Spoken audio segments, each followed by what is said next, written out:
down and out about their haircuts? Sure. I'm begging anybody out there, before you go and get surgery, before you walk into these hair club system places, I'm telling you right now, I am $20,000 in the hole, and 10 years of stress, the last 3, an absolutely horrifying existence of stress and pain.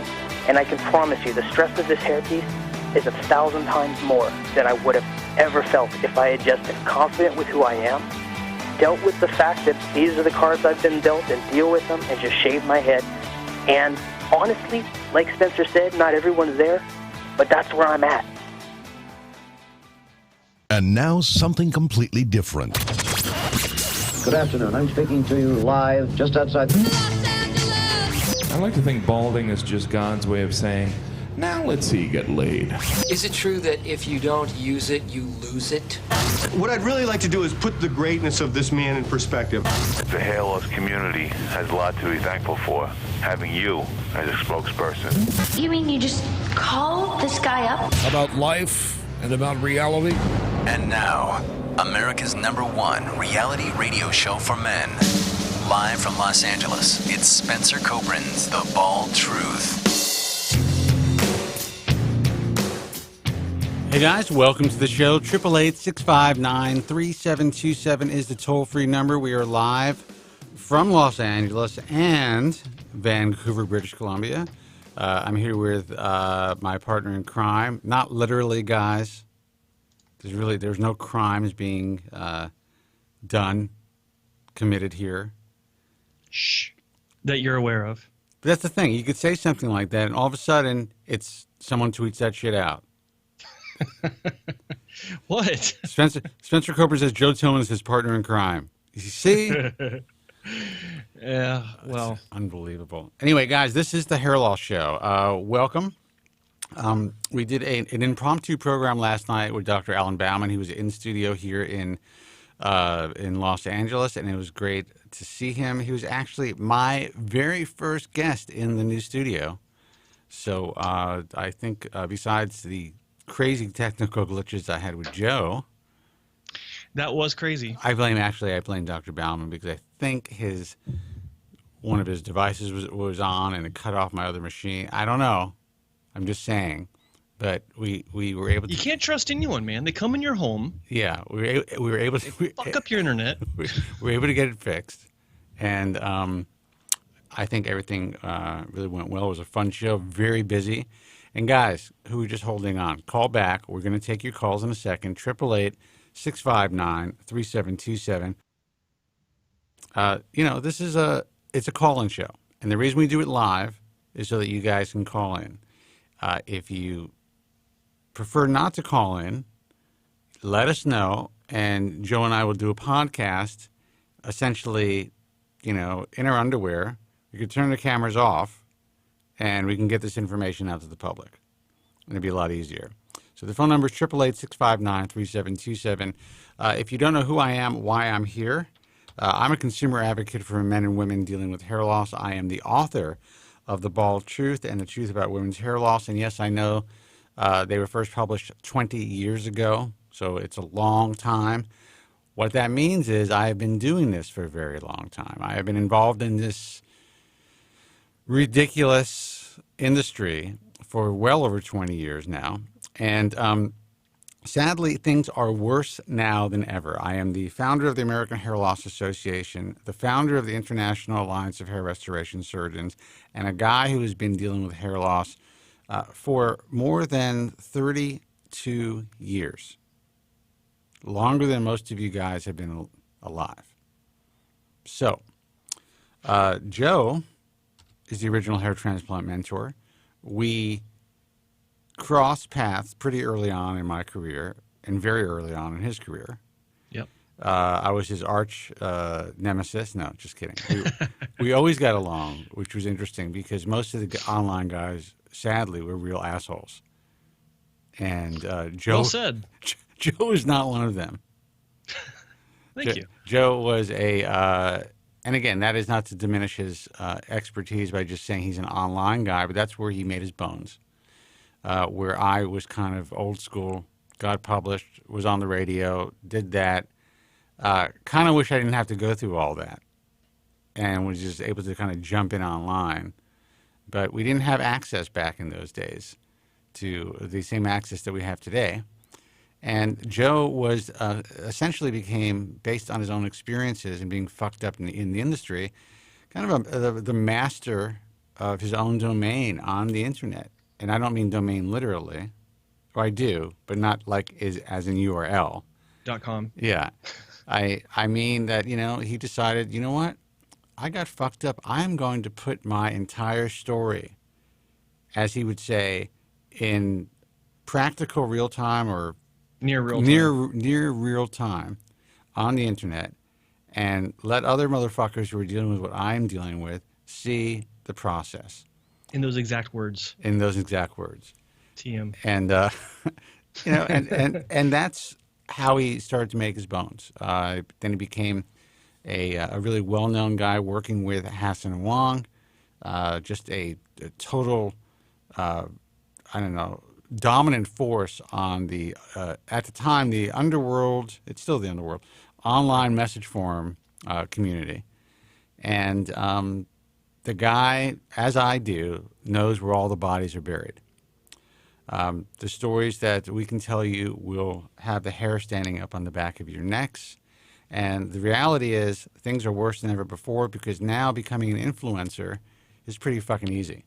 All you have to do is start a YouTube channel, say some shit, have some really cool thumbnails, and all of a sudden you become the expert. And that's not to say that I don't think it's important for people with real experiences and a real level of expertise to go out there and share them, because this community needs that.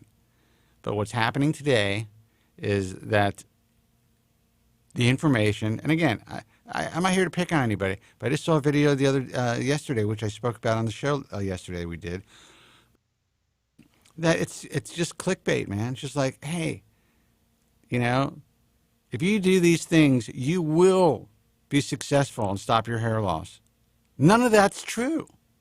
I mean, it can be true if you use some of it. If you use finasteride, or maybe topical finasteride, or if you eat a better diet, things can slow down. You can, create a better environment for your body to do well on medication. All of that shit is true. But the way it's being presented, it's like, you got to do these things, and if you do them, you're going to look like me. Well, look, I think that, the video specifically you're talking about, I think that, obviously there's a clickbait thing going on with the title of the video, and then having some cute girl come out in, short blue jean shorts. All that's fine. And I mean, it's a strategy used by probably millions of people that are on YouTube. No, it's actually listen, and again, that's a good strategy. It works. It's really about it's really about what is being said during the time after the initial clickbait and maybe the initial open to, what's being said during the meat of the video. Well, I think even more importantly is it's not so much what's being said, but rather what's being sold. Because there are a few products mentioned. I didn't even listen that closely. I was just like, psst, next. Yeah, well, I mean, one of the products mentioned is a specific laser product with, of course, links in the description and no disclosure of any sort of financial arrangement where a commission is paid to the YouTuber. So that's not disclosed.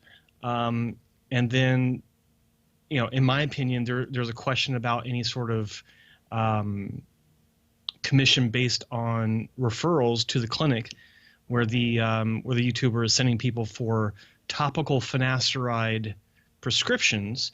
And what I found interesting was in the comments section of this video, I can't remember how many I counted, but there were at least seven people had asked, where is this topical finasteride? Right. And instead of giving a link or a name of the compounding pharmacy, he's copy pasting a response saying, so that you don't have to jump through the hoops I went through, just go to my doctor and get a consultation. It'll cost you $200, but just go to my doctor to get a consultation, and then there's no hoops to jump through.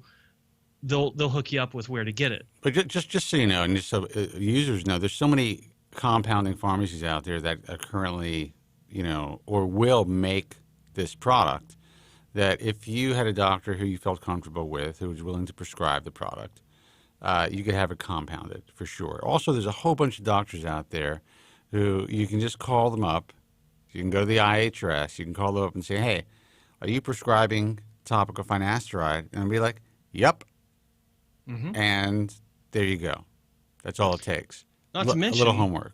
If the name of the pharmacy was released, then any doctor can write the prescription, and all they have to do is contact the pharmacy. And if it's a valid prescription, if it's in one of the 46 states that this pharmacy sends their products to, then you can get the exact same thing just through a different doctor writing the prescription. Doesn't matter. No, it doesn't matter. Yet he's not revealing where this pharmacy is so that people will go to his doctor for the consultation. So it makes me question. Well, does he know? Maybe he doesn't know. Maybe he doesn't know. That's the truth. Maybe he has no idea. He does. But the question is why just to be logical though, and just to play devil's advocate, there's a good chance that if I was in this person's position, really not knowing much about the hair loss industry, really not, in my view, that I wouldn't ask my doctor, hey, by the way, doc, where are you getting this compounded? I think the pharmacy ships it to the patients, not the clinic. That's the thing. I see. So if he's so if he's getting it directly and using it, then he knows the pharmacy. I get it. All right. Yeah. That's the point. And they happen to be, based on what I know from behind the scenes, I know which pharmacy it is, by the way, but they happen to be probably no more than 20 minutes away from his house. Right. So, I don't know. Well, here's the thing. I don't even give a shit about any of that stuff. My whole thing is, and again, that's me. My whole thing is, I just want people to get good information. If this guy has some sort of arrangement with whatever the physician is or whatever, there's nothing wrong with that. I think it's important that these relationships are disclosed. Like, for instance, I'll give you an example. For some bizarre reason, because I talk about my finasteride success, people are convinced that I have a financial relationship with Merck. Now, there's a couple of reasons why I would have to disclose that, especially since Merck is a pharmaceutical company. That's one reason, and they would be forced to have me disclose that I had a financial relationship with them. Now, there was a time when I was on the radio many moons ago. I haven't been on the radio now since 2009. How long? Jesus, or 2010. Wow. Sorry, they were playing. I wasn't live. They were playing reruns of The Bald Truth on XM when Sirius and XM merged. So for another year. Yeah. And I guess iHeartRadio is radio, kind of, because you could hear. Can you hear iHeartRadio on your radio? It's all apps now. I really have no idea. Yeah. Well, we are on iHeartRadio, but anyway, my point is, I was the Bald Show.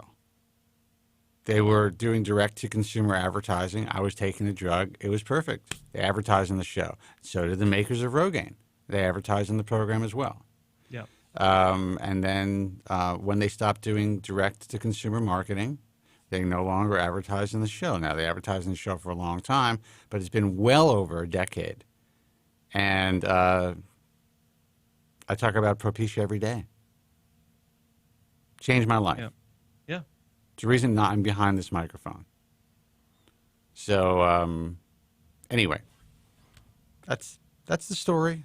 That's the way. No, it's a great story. And to reiterate what you were saying, I don't give a shit. Is it a great story though? Was it? No, it is a great story because it talks about the history of the show is pretty great to me. But I'm just a fan. But no, I think it's important to understand that I don't give a shit either if anyone's making any money on their videos, but they need to disclose this stuff. It's like when you make a video talking about how great a product is, the viewing public has a right to know if there's any sort of incentive for you to say, that you love this product, aside from the fact that you just love the product. Are you being endorsed or compensated in any way? It also happens to be, what the FTC says specifically about YouTubers. You have to disclose this shit. Right. And, and maybe there isn't anything going on, but it just seems unusual that when people are asking this very specific question that they're asking and very easy question to answer, that it keeps copy pasting the same answer that leads them leads them away from the source. So I don't know, it just seems kind of strange. But in general, the YouTube landscape is rapidly growing with regards to hair restoration and hair loss information. And I was actually talking, I didn't tell you about this yet, I was talking to a doctor in Europe the other day. It was telling me that there is a patient that he's been repairing that went to a clinic. I won't say where the clinic is, but he went to a clinic. Come on. And not yet. I will in the future. He went to a clinic, and by the way, I'm drinking again. Thank you, Dr. Bauman. Yeah, he's the one that started it. I should get a wine. I will tell you this. I do admire him. The guy would not drink before the show or during the show. I mean, the guy was a consummate professional. So I had all these beers in the house, and I was like, you know what? Fuck it, I'm going to drink them. And that's what I did. You got them for him, but he didn't have any. He didn't have any. He would not drink before the show or during the show. Or during. Well, yeah, he's being a pro. He's a pro. I can't speak, to that as far as I'm concerned, but I saw the beers. I wanted one. Or they're different times of pros, or different types of pros. So that's true. That is true. I'm a professional on-air drinker. Yeah, no, that could be a title. I admire that he didn't drink, because I definitely was feeling it last night because I didn't eat, and who knows? Maybe he didn't eat, and maybe he's like, I need to be on point. I am a fucking doctor. He's a doctor, so yeah. But yeah, and you can't be giving out medical advice, which could be construed while you've been drinking. So really, I know doctors who perform surgery when they were drunk. That doesn't matter. Just because they have doesn't mean they should. Opioids. And opioids, yeah.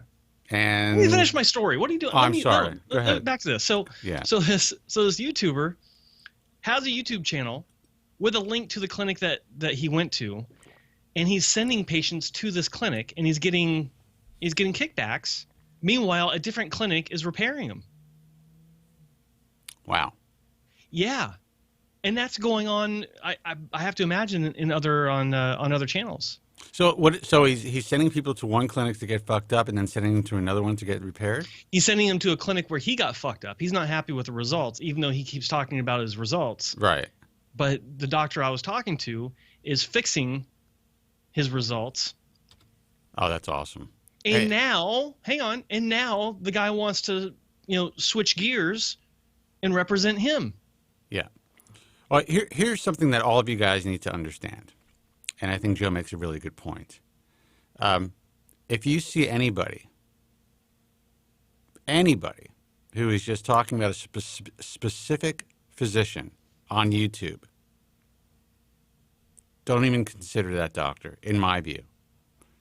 Go elsewhere, do your research. You could put the doctor on a list, but don't make any decisions based on a YouTuber's experience.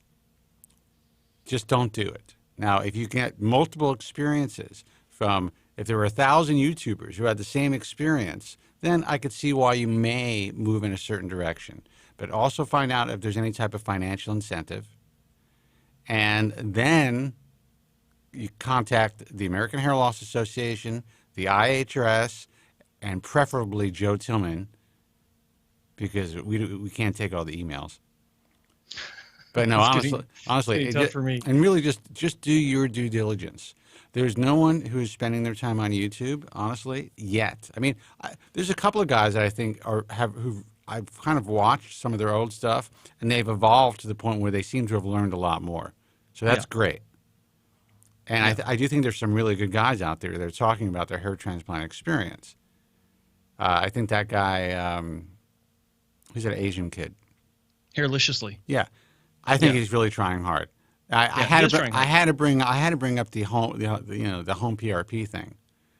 You know, especially in light of the fact that this study is now coming out. I'm going to be able to post the video with Dr. Rose, essentially saying that 98 point whatever percent of all clinics that are performing PRP are essentially just re-injecting your blood. It's not going to do anything for you, and these systems are not working. Yeah. So they tested the most used systems, and there were like 3 that actually enhanced the blood and separated the platelets properly and increased the growth factors. And all the rest did not. And some of the most popular kits were the ones that failed. Interesting. So think about that. Think about when you're going into the doctor and all these girls are getting the vampire facelifts and all this stuff. Oh, yeah. Yeah. That PRP is doing nothing for them. I think a lot of people are going to be a little upset, and eventually we'll be able to actually put a list out once the paper is published. That'd be interesting, yeah. That'd be good to see, for sure. And hopefully you'll do a video on it. You're reading something on the chat and laughing. I Jonathan one goes because we're talking about YouTube guys. He goes, that hair loss mentor is pretty good. Something Tillman. Thanks, Jonathan. Hey, guys, phone lines are open. Call us now. We'll take your calls. 888-659-3727. You have any questions, concerns about your hair loss? You just need to vent. If you want to talk about what's happening, what you see happening on YouTube, I find that to be a very interesting topic. If you are considering surgery, if you've had surgery, this is your safe place. I don't know. There's a guy that called in last week. He was supposed to have surgery with a New York physician. I don't know if he did. Would love to hear from him and see how his experience went, because I'm pretty sure he went for the surgery because he was concerned about his deposit. I imagine he did. Yeah. So, let me make sure the phones are working, for crying out loud. It's a call-in show, guys. I'm going to give you a few minutes, and then I'm calling it a night. Yeah, exactly. We had a very busy show last night. 888-659-3727.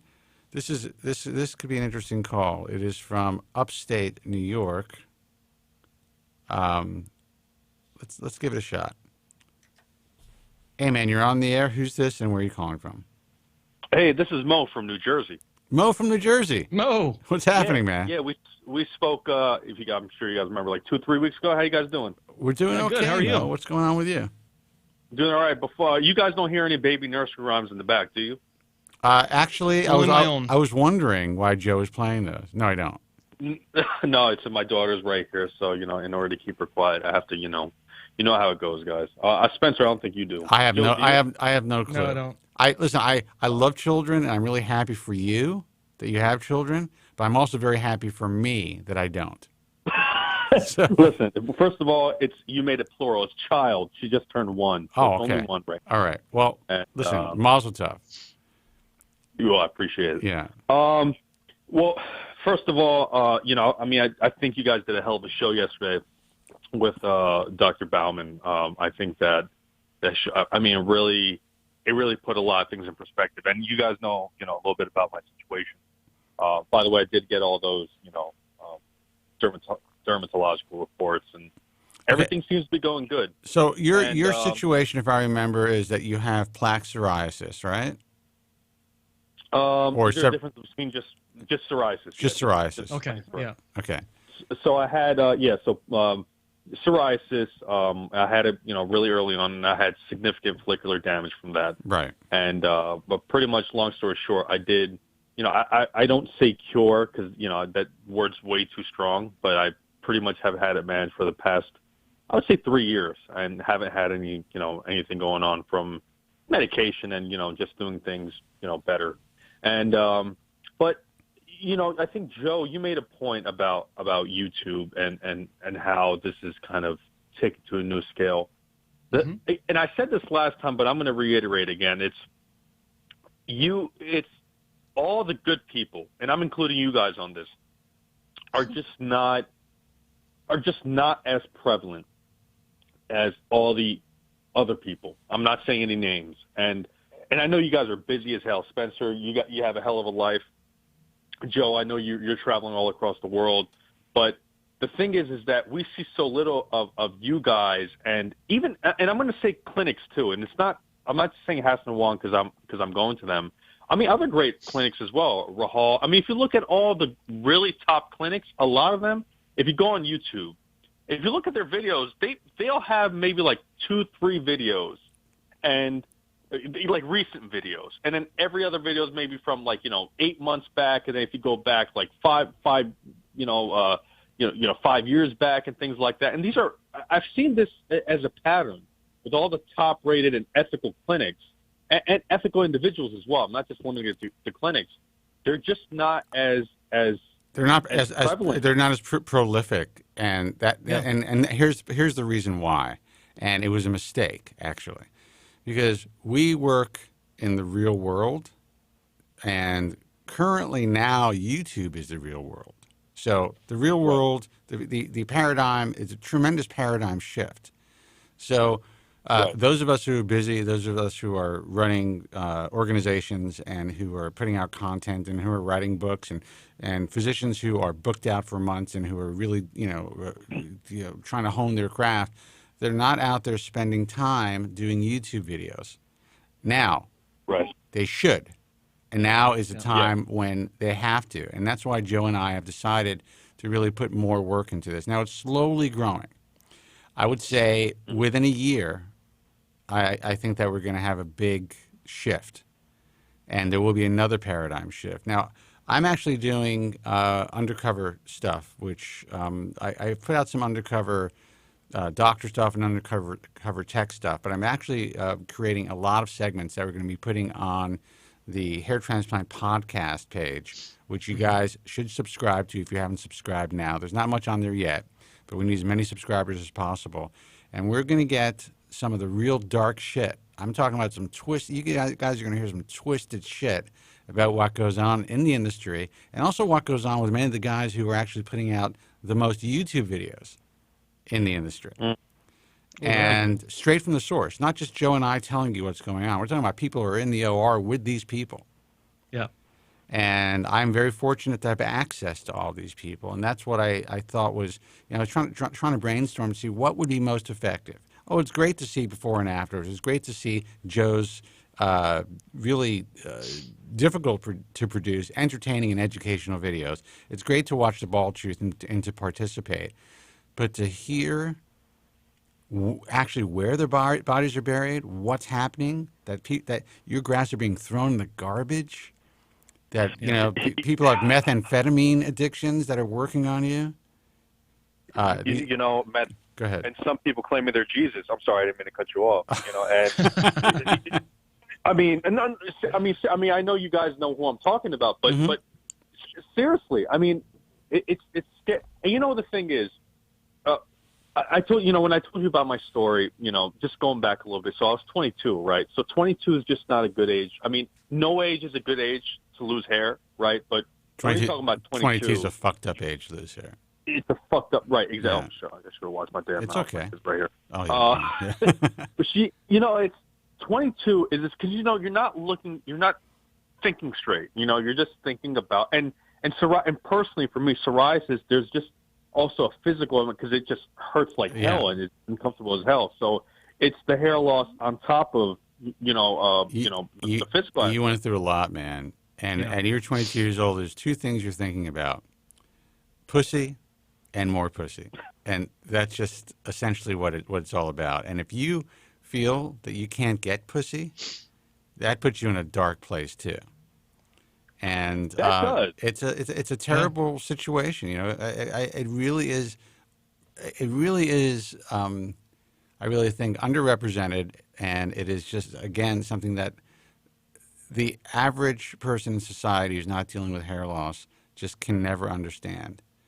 And the pain that I'm behind this mic because I was going through so much pain, and I still go through pain. Right. I have other issues. I mean, I paint my bald spot. I'm 53 years old. I'm going to be 53 years old.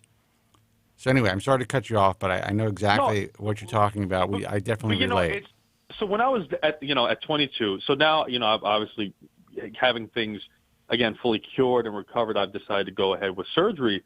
But at the time, this specific clinic and doctor, the one I'm talking about, mentioned about as a joke, I seriously considered this doctor. And, I, at the time, thought I was doing my research. I, at the time, thought, I'm doing everything the way they need to be done. But why I thought that is because this clinic... You're talking about the guy from Nazareth? Stop. Yes, I am talking about the guy from Nazareth. That was his peak too. We talk about, you talk about, what's that, 5 years back, he was on top of the world. He was doing very, very well, and his secret was YouTube. And I seriously considered that clinic and doctor, and I spoke to his patient advisor. I spoke to, other patient advisors in that same clinic as well. And I really got to the point where, then luckily, I really kind of, braced myself. I'm like, listen, if I am even to go through a surgery, I should kind of handle this the right way and at least get this cured. And then I really did my diligent research and find out, wait, this technique is really, really not that great. And then, more and more things came out, more and more things. I think about everything before I jump into it. I always think about, check the temperature before I jump into the pool. But, there are a lot of people that aren't like that. And honestly, not a lot. I think mostly people aren't like that. So what about them? And, again, and I'm going to really, it's kind of more so of a plea to you and Joe, because I know Joe, you as well, but, you guys know all these top clinics and ethical people. They have to come out with more. They have to come out with more stuff. Because if they don't come out with more stuff, it's just going to. It's just. And it's not even for business. They need to do it for ethical reasons. They don't even have to think about. Obviously it's a great thing that it's going to help their business as well. But they have to do it for ethical reasons because there's just too many bad. Because I think I know the clinic as well that you're talking about. That it's a different clinic about throwing away grafts, and this is a clinic that is revered on YouTube. I'm talking about almost 80,000, subscribers, hundreds of thousands of views. It's frightening. It is frightening. And you know what? I guess one of the problems that I'm seeing, and I'm noticing, I'm trying to kind of figure out this YouTube world is sometimes just telling the truth isn't what these guys want to hear. It's not sexy enough. And that's why I thought that I got to bring something in that's really sexy and that's going to blow the fucking doors off the place. But you're right as far as, getting the better clinics out there. Some of the better clinics, some of the stuff you see is just so, it's overproduced and, they think they need to put all this really fancy shit out there when the guys who are most successful on YouTube are the guys who are doing stuff more organically. And you're right, like the guy from Nazareth. This guy would go out there and just do his thing. And he built, even though he couldn't be a part of, a lot of the other aspects of the online world, whoever advised him properly, and I think I know who it was, they were like, we can't be a part of this. We can't do this. We can't do that. Let's fucking take over YouTube because there's nobody doing it except for one guy in Texas right now. And I think you know who I'm talking about. And he was very prolific on YouTube, and that's how he kind of built his hair reputation and started to write textbooks and stuff like that. And his main thing isn't even hair. But it really was, I think, we did not have our eye on the ball. And I admit it. We dropped the ball on that one, man. One thing, and what's funny about who you were just talking about, Spencer, is he's not putting out videos now. No, I can't remember last time I saw one of his videos. No, but are you talking about Nazareth? No. It was another doctor in that he was just talking about in Texas that used to be pretty prolific. Yeah, thank you. On YouTube, quite a bit, with a very authoritative tone and delivery about natural hairlines, and this is how you do this, and this is how you do that, and it was very compelling for the average viewer. Oh, he's a great orator. Very and a great speaker. Just a really great, extremely articulate guy. Yeah, but here's the thing. I realized this a long time ago, and when I was at Hassan Wong. And I'm tooting my own horn, but I did have the foresight God, this was 2004 when, actually, no, yeah, it was 2004. It was before YouTube even came out, before YouTube was in existence. I recognized the importance of video. You're a smart motherfucker. That's right. God, I love that. Nice. Old school radio, dude. Old school radio. Yeah. But then I recognized the need for HD, and then YouTube came out, and I actually made the commitment for the clinic to put out one new video a week, every week, for a full year, 52 in a row. And back then, that was incredibly difficult to do because we didn't have hard drive based camcorders. It was all tape. And to get an HD camcorder to begin with was pricey as hell and just difficult, and the computers were slow as fuck, and yeah, it was a nightmare. But it worked. It was a great tool. It got the work out there, and I had people contacting me saying, like 6 o'clock on a Friday, here I'm working my ass off trying to get this thing done, and emails were coming in. Where's the video? We're waiting for HD Video Friday. What's going on? It's like, gee, fuck, just wait. I'm not done. It'll be. But and then life happens, and you move on, and you kind of gotta slow down that pace. But I can tell you that the reason why you're not seeing these better clinics, or most clinics for that matter, putting out constant content on YouTube or any video sharing platform for that matter, is, well, basically for two reasons. Number one, they don't know how.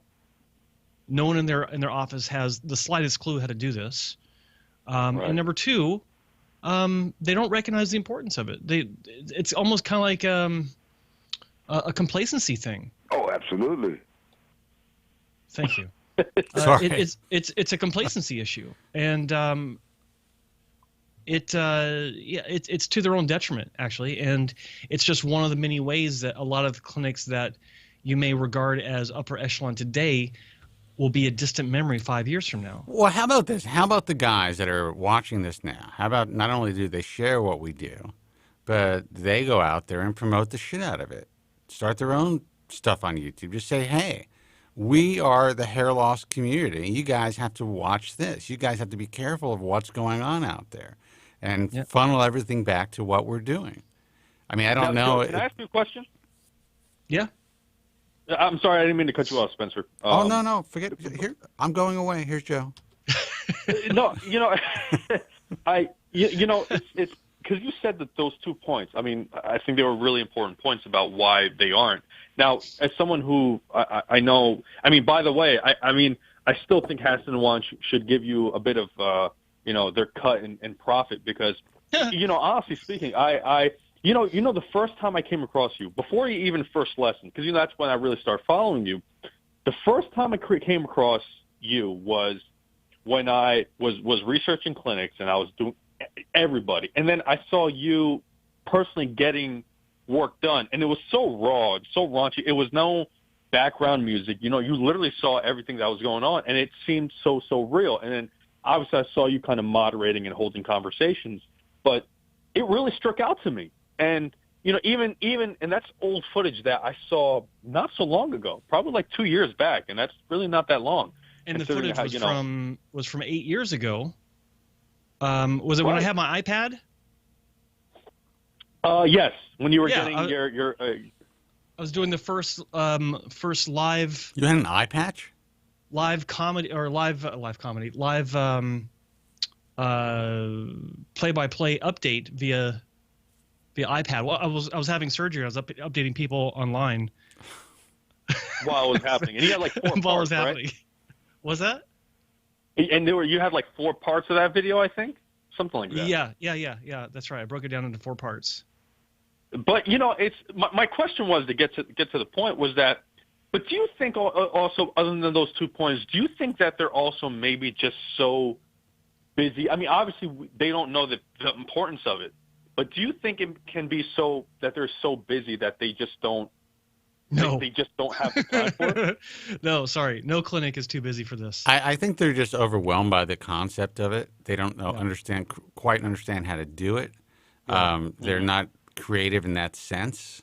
The people that they're hiring that they think are creative in that sense are not creative in that sense.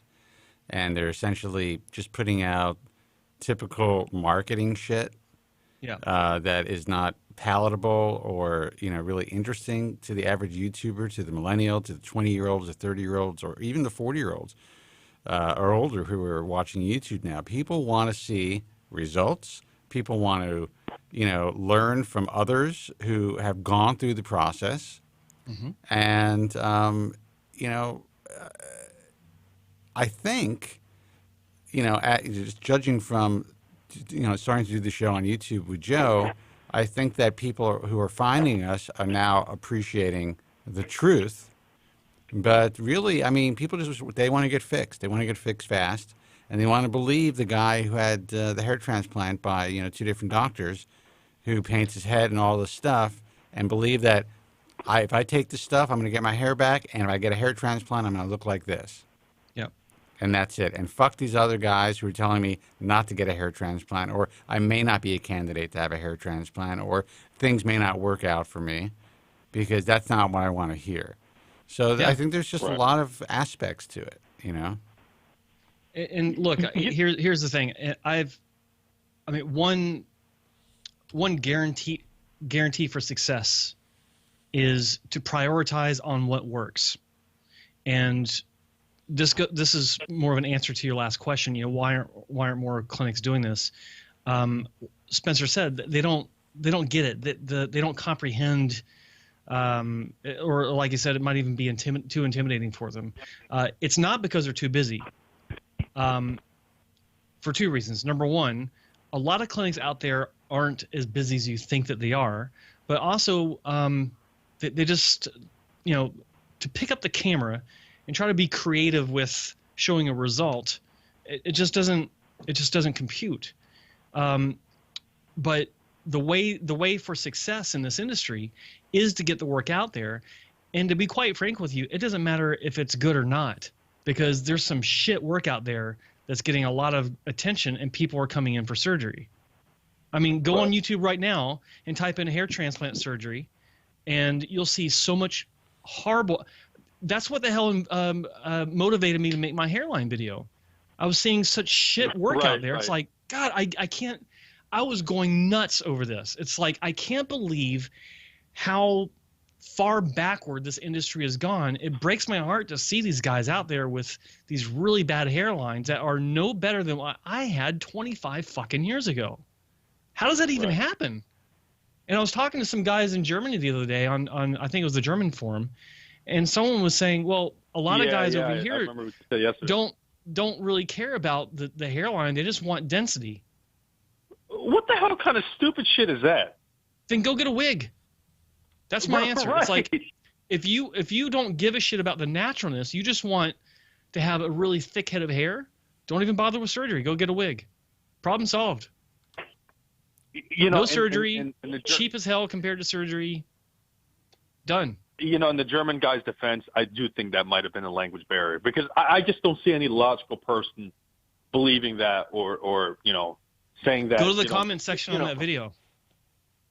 There are people in plain English saying, there are people in the comments section. If you can find them, there's like several hundred. But yeah, people in the comments section are saying you're nitpicking. You're just being picky. No, I'm not. It's like, what's the point of getting a hair transplant? So people can tell you had a hair transplant? No. Well, I also think a lot of people are. I read some comments and they're like, you're being a hater. You're just being picky. They don't really understand what it's probably like to live like that. And you do understand what it's like to live like that. So they see something that's in images. And let me tell you something. Images always look better than what you're going to see in person. Yeah. So if the images look pluggy, that person looks like a freak.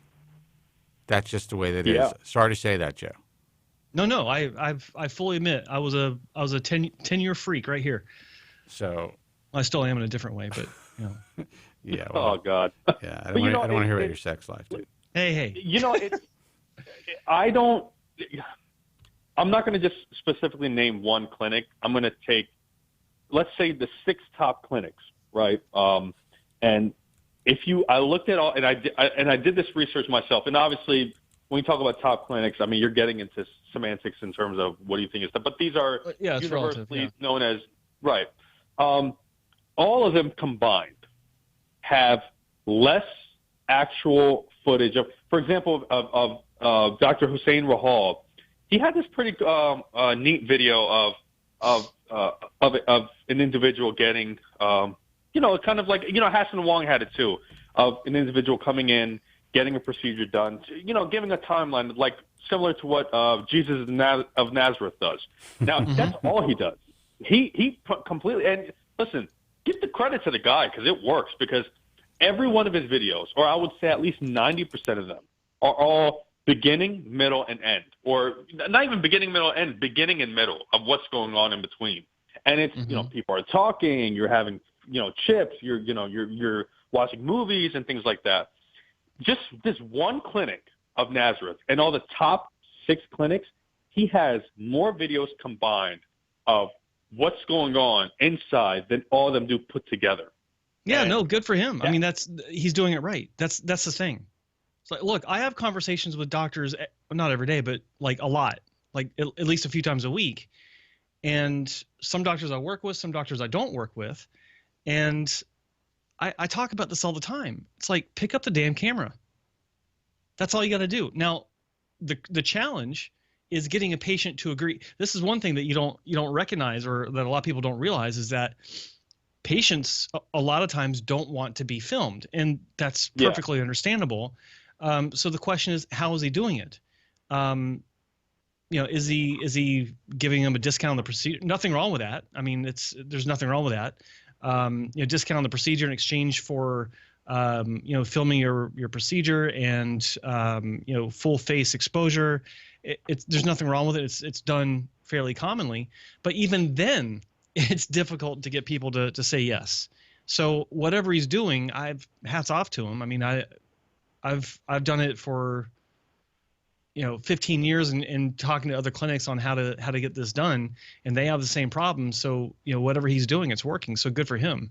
But in respect to the other clinics, honestly, I think it's more of a thumbs down on these clinics rather than a good for him to him. Because I mean, listen, man, every you guys probably know what happened, the YouTube headquarters today. Yeah. And it was just, yes. How I found out? I didn't find out from CNN. I didn't find out from Fox.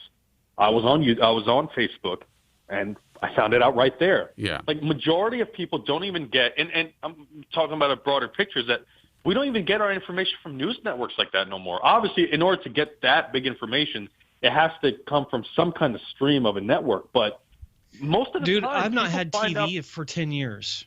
I've been watching TV, like my TV shows and everything have been downloaded or streamed from the internet for the past 10 years. So I'm fully on board with that. I fully understand what you're talking about. Like, all my news comes from the internet. I say that, I just want to send prayers to the victims. I don't mean to use them to toot my horn, but pray for everyone that's suffering.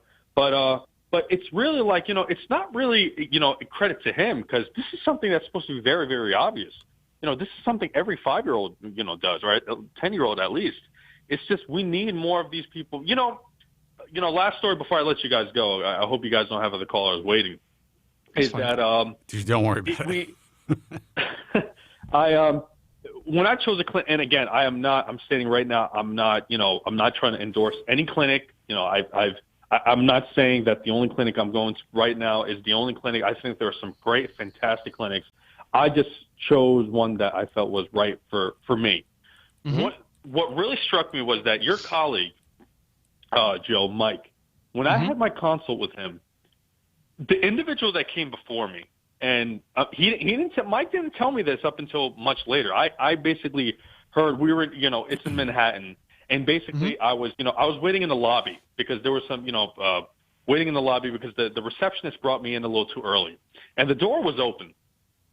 And basically, I overheard him basically recommended the guy not to have surgery. He was I forget his Norwood everything, but that's what really struck out to me, is that I'm not just talking about, there are a lot of great people out there like that. I won't say a lot, but he was recommending a guy not to have surgery. And but I know for a fact, and then when I spoke to him much later, because I met him twice, and I said, the first time I met you, this happened. And he says, man, listen, that's what separates good. A lot of the time, I'm refusing patients because they just shouldn't have it. But I just don't see a lot of clinics turning down that kind of money. And we need those type of individuals to come out. I mean, obviously you guys are, and Joe, you're really, and I don't mean to toot your horn, but really revolutionary in that sense is that for guys like me, there's one guy out there that actually knows his stuff and knows these people, knows not just one good clinic, but, hundreds of good clinics around the world, and can really not just vouch for them, but just put out information and see, it's know when a patient has to choose a clinic. But the problem is that information, man, goes out so quick. Bad information gets out so much quicker than good information. Oh, and yeah, absolutely. It doesn't, it's just a travesty, because I see way too many people who are going to the wrong doctors, and for the wrong. I saw, and again, I don't mean to bring up the same clinic. And this is actually a different clinic from Nazareth, a very popular clinic, and I think where you're talking about throwing away grafts. There was a young kid, really. I mean, I'm talking about you're talking about virtually no hair loss. Guy had virtually no hair loss. Sure. And he is performing on him and is doing an FUE procedure, and it's just this should not be going. Obviously, that person's not a good candidate mentally for a transplant. Well, because here's the thing. I mean, the bottom line is this is a business, and anyone who goes into this and thinking that they're seeing a regular doctor and that they are just, like you're going to your internist, they have to understand that is not the case. Hair transplant surgeons did not decide to get into hair, very few, I should say, did not decide to get into hair because they were altruists. It is a cash business. They don't have to worry about insurance. It is a relatively low barrier to entry now compared to the way that it was years ago. But even years ago, I mean, you could essentially just call yourself a surgeon and, get some microscopes, get some technicians, rent a space, and really not know what the fuck you're doing. And that's it. Hang up a shingle, and that's what was happening. Now it's happening even more, and these companies are growing even faster because of all these device makers, all these pop-up hair transplant mills and shops, what's happening in Turkey. So they're paying overhead, they're paying rent, they're making investments in, pieces of equipment that cost between $100,000 and $250,000. And if they see the opportunity sitting in front of them to pay their bills, and some of these guys are desperate to pay their bills, they take that opportunity. They somehow rationalize it to the point, it's kind of like, I guess it's kind of like shooting somebody. Initially maybe a very difficult decision to make. But, as you continue to do it, it just gets easier and easier. And that's the way these guys... That's like a harsh but accurate comparison. Absolutely. Yeah, that's on some other shit right there. And it's some twisted shit, but that's it. They see these young, vulnerable guys who they want help, and they have the money to, they're willing to hawk their car or, just go into debt, put it on a credit card, get financing. I will say this. If I'm looking for a hair transplant and my doctor keeps walking around with a fucking headband on,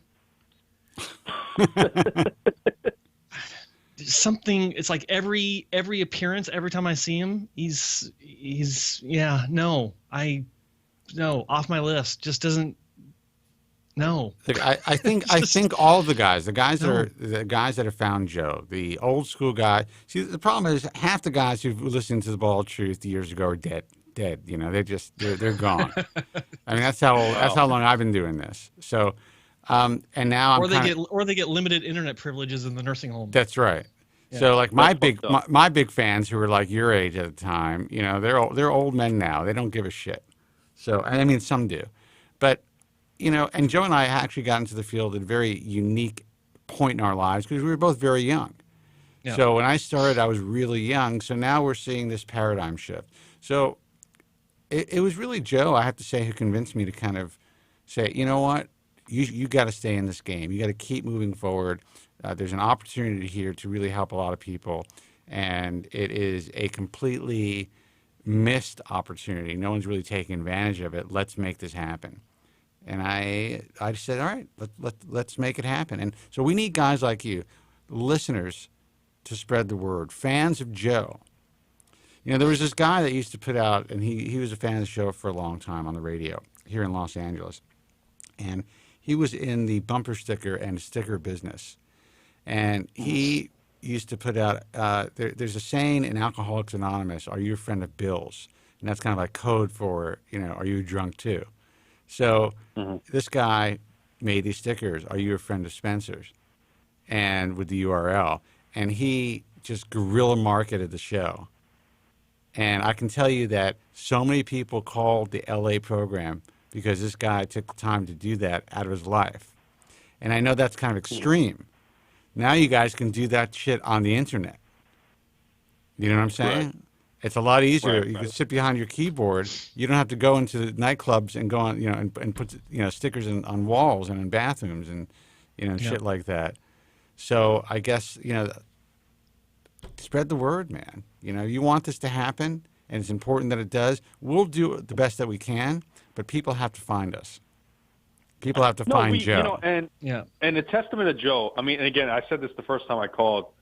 Spencer, I found out about you really late. You know, I found out about you really. I looked at Joe's first thing. Don't have a hair transplant, and this is at this point. It didn't go as viral as it became. Right. It was. I think it was quite in its early stages. I think it was like 10, 15,000 views or something like that. Right. And you know, and I'm like, you know, and then it's a catchy thing to click on, right? And then when he goes into his entire thing, I just looked at every one of his videos. Right. Because I felt like I learned so much in that one video. That was a great fucking video. It was a great video. When he told me he was going to do it, I was just like, that is brilliant, dude. It is brilliant. That's and, money. You know, it's like it's you think it's clickbait, but it's not. And it was just, I think, marketing genius. But then I found you by all accounts of doing that. But my only request, and I know, Joe, you've done this, but just in case if it helps anymore, and also to you, Spencer, both you guys, is that if you can please let all these doctors and clinics know. I mean, I know you know Hassan and Wong pretty well because you work for them. Anybody, not just limiting it to them, anybody, any good ethical doctor or clinic, that to please, you know, have a video at least out once a week. You know, and I know they may not listen, and I know you probably said that to them too, but if you guys can just kind of, we'll push out the word, but if you guys can also push out the word and tell these guys to just keep at it, because it can make, not only will it help their business, but, you know, it'll make a lot of people's lives much easier and much better. So, but I'm going to let you guys go and listen to the rest of the show. Thank you, guys. Listen, thanks for the call. Good luck. Thanks for calling. Good luck with everything. Congratulations on the kid. How old is he? How old is she? A year? She's a year and 2 days. Wow. Yeah. Congratulations. I know. That's awesome. Birthday. Thank you so much. All right, man. All right, Thank take you so care. much. Okay. All right, guys. I'll Bye-bye. talk to you soon. Take care. All right. Bye-bye. 888-659-3727. You know, here's the issue. Guys, give us a call. We have a line open, 888-659-3727. Talking to these doctors, getting them to do anything is like herding fucking cats. That's just the sad reality of it. I can speak to them. I could look at them direct. I could shake them and say, guys, all you have to do is do this, and you never have to worry about competition again. And you're actually going to be helping people. They'll be like, oh, yeah, absolutely.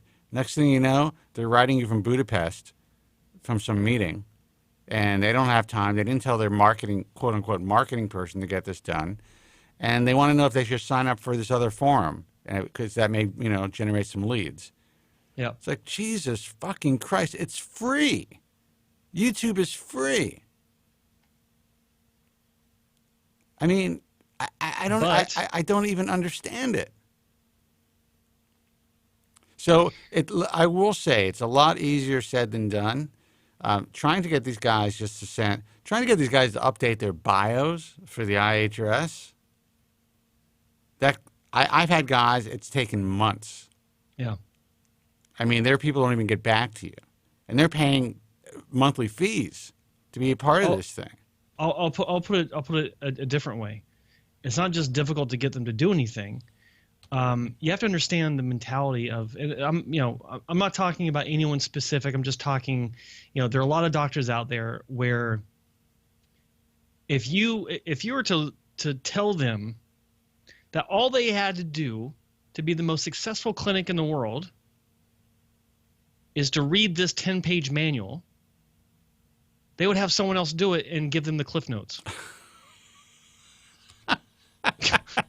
I gotta laugh because it's so fucking true, man. It's so like true. You could sit there and tell them the secret to the most exposure and the highest number of leads and just the most credibility, and they would say to you right back with a straight face, "Okay, great. When can you make it happen?" You're supposed to make it happen. I'm giving you the blueprint. I have gotten a call, and I was on the phone just a few weeks ago from a marketing person who is not even in the same town as this particular business, who is a very nice person, by the way.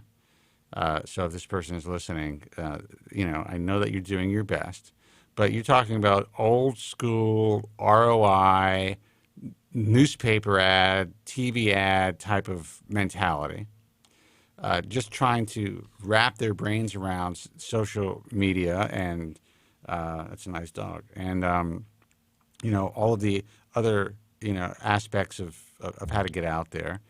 Mm-hmm. Doesn't understand the difference between ROI and VOI and the importance of value on investment, as far as getting connected to the right influencers, getting content out there, having the ability to collaborate with the right people, just how invaluable that is in this world, the whole social proof thing. Yeah. So this person's telling me that, I have to, I need to get some more information about something, about one of her clients that's with me, and that she has a CFO, that is on her case about every dollar that's coming through the door and going out the door and all that stuff. And meanwhile, I'm just like, wait a second, okay. So this is a hair transplant. Let me get this straight. So you're a marketing person calling from the East Coast about a hair transplant clinic that's on the West Coast and a couple of other places. Yeah. Who has a CFO because the company is so big and has so many employees, apparently, which it really doesn't, that they need a CFO. And then when you try to call this particular doctor, you have to go through the receptionist, who then goes to this doctor's private secretary, and then the private secretary has, I don't know if they put something on a robot with a message. I don't know what goes on in that office before you get this physician on the phone. I'm thinking, no wonder things are fucking tight. This is a hair transplant practice, man. Yeah. That's it. You don't need a fucking CFO. You know what you do? You get QuickBooks, okay? That's what you do. You have a girl who has some bookkeeping skills. You could hire someone that comes in, once or twice a week, part-time. Mm-hmm. It's a very simple business to run, even if you have 100 employees. I could sit there and take care of it in 2 hours. 2 hours a week at the most. So, anyway, I guess what I'm trying to say is everything is so fucking complicated. Yeah. You know who the CFO of my company is? Me. You. You know who the receptionist is? Me. You don't have a reception. No, there is no receptionist. Yeah. You know where the money stays? In my pocket. That's it. That's the way to do it. That's it. I will do everything. I will do all the hard. Obviously, I have lawyers and I have accountants, and but we do our own books here. We take care of all the stuff that is something that you can take care of. I could make believe. I could have, if I want to get in touch with a doctor, I could have my secretary call the doctor. Oh, Mr. Kobren would like to speak to Dr. So-and-so. Or Mr. Kobren has an appointment to speak to Dr. So-and-so. Who needs that bullshit? That's all just a big waste of time. Get your shit on YouTube. It's ego. It's all ego. Yeah. It's totally unnecessary. You know who I admire, actually, who is very hands-on and very easy to talk to, and who actually picks up the phone himself all the time, and that's Mark Dower. He does his own online stuff. He posts his own. He doesn't have to hire someone to post images. Yeah. Like, you don't have time in your day. He gets it. He understands. Yeah. You don't have time in your day to post a case or two or three cases a week. You have to hire somebody. Yeah. To, like, an internet social media specialist to post images on a message form. You know, and I was actually having a drink after this conference with him, and we were talking about that stuff, and he's like, he doesn't understand it. He wants to get in touch with me. You know what he does? He emails me or he calls me. I don't hear from his secretary. Yeah. Or his receptionist. He wants something done. He wants to ask a question. He contacts me. That's the way to do it. Yeah. It's basic common sense right there. He wants to do a video. Who do you think runs the videos that he puts online? Who do you think is running that camera? He is. He is. That's it. Who's asking the questions? He is. Yeah. Who's uploading them to Bald Truth Talk? He is. And you know what? He has the entire penthouse of one of the most expensive medical buildings in Century City. Yeah. And he doesn't have 100 employees. You know where the money is staying? In his pocket. In his pocket. So that's my little story. That's the point. This is how these guys operate, unfortunately. And it's going to be tough even for to really get some of the better clinics. Now, my goal is to help evolve some of the younger guys, the newer guys, the guys who are really willing to learn how to perform surgery well, who are very hands-on, to kind of have this approach, get their work out there, and kind of, you know, give these guys a fighting chance to really learn about them. Because I don't think the old guard is not doing it. I would say John Cole is trying to start, you know, doing some stuff. He's doing some live stuff. That's great. He invited me to do something with him, you know, to be on his next live stream. Terrific, you know. But it's hard, man. That's all I could say. It's hard to get these guys to change. It's frustrating for me because, you know, I got the keys. I know how to make things happen. Tell me about it. Just gotta follow the path, A, B, C, D. That's it. Let's just make this happen. Yeah. But then you have everyone who's playing interference, because everyone in their practices want to remain relevant. That's a good point. Yeah, there are people that will present their objections. Well, I don't think that's a good idea. I just don't get it. Yeah. I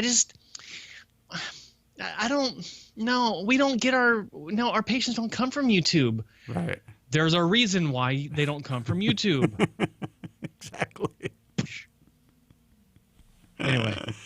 All right, guys, listen, we don't get any calls. We're going to call it a night. So the phone number, I'll give you guys another chance to call in if you have any questions. 888-659-3727. That's 888-659-3727. I'm going to take a quick break. If the phones ring, we'll take some calls. If they don't, then we're going to call it a night. Again, phone number 888-659-3727. We will be right back. The man who's helping to make hair loss history. They wish to cure us, but I say we are the cure. It's Spencer David Kobren.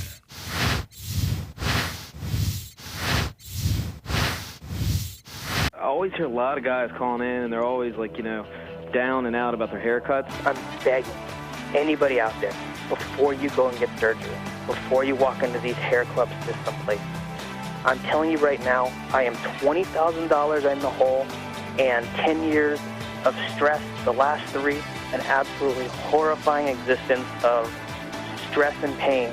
And I can promise you, the stress of this hairpiece is 1,000 times more than I would have ever felt if I had just been confident with who I am, dealt with the fact that these are the cards I've been dealt, and deal with them, and just shave my head.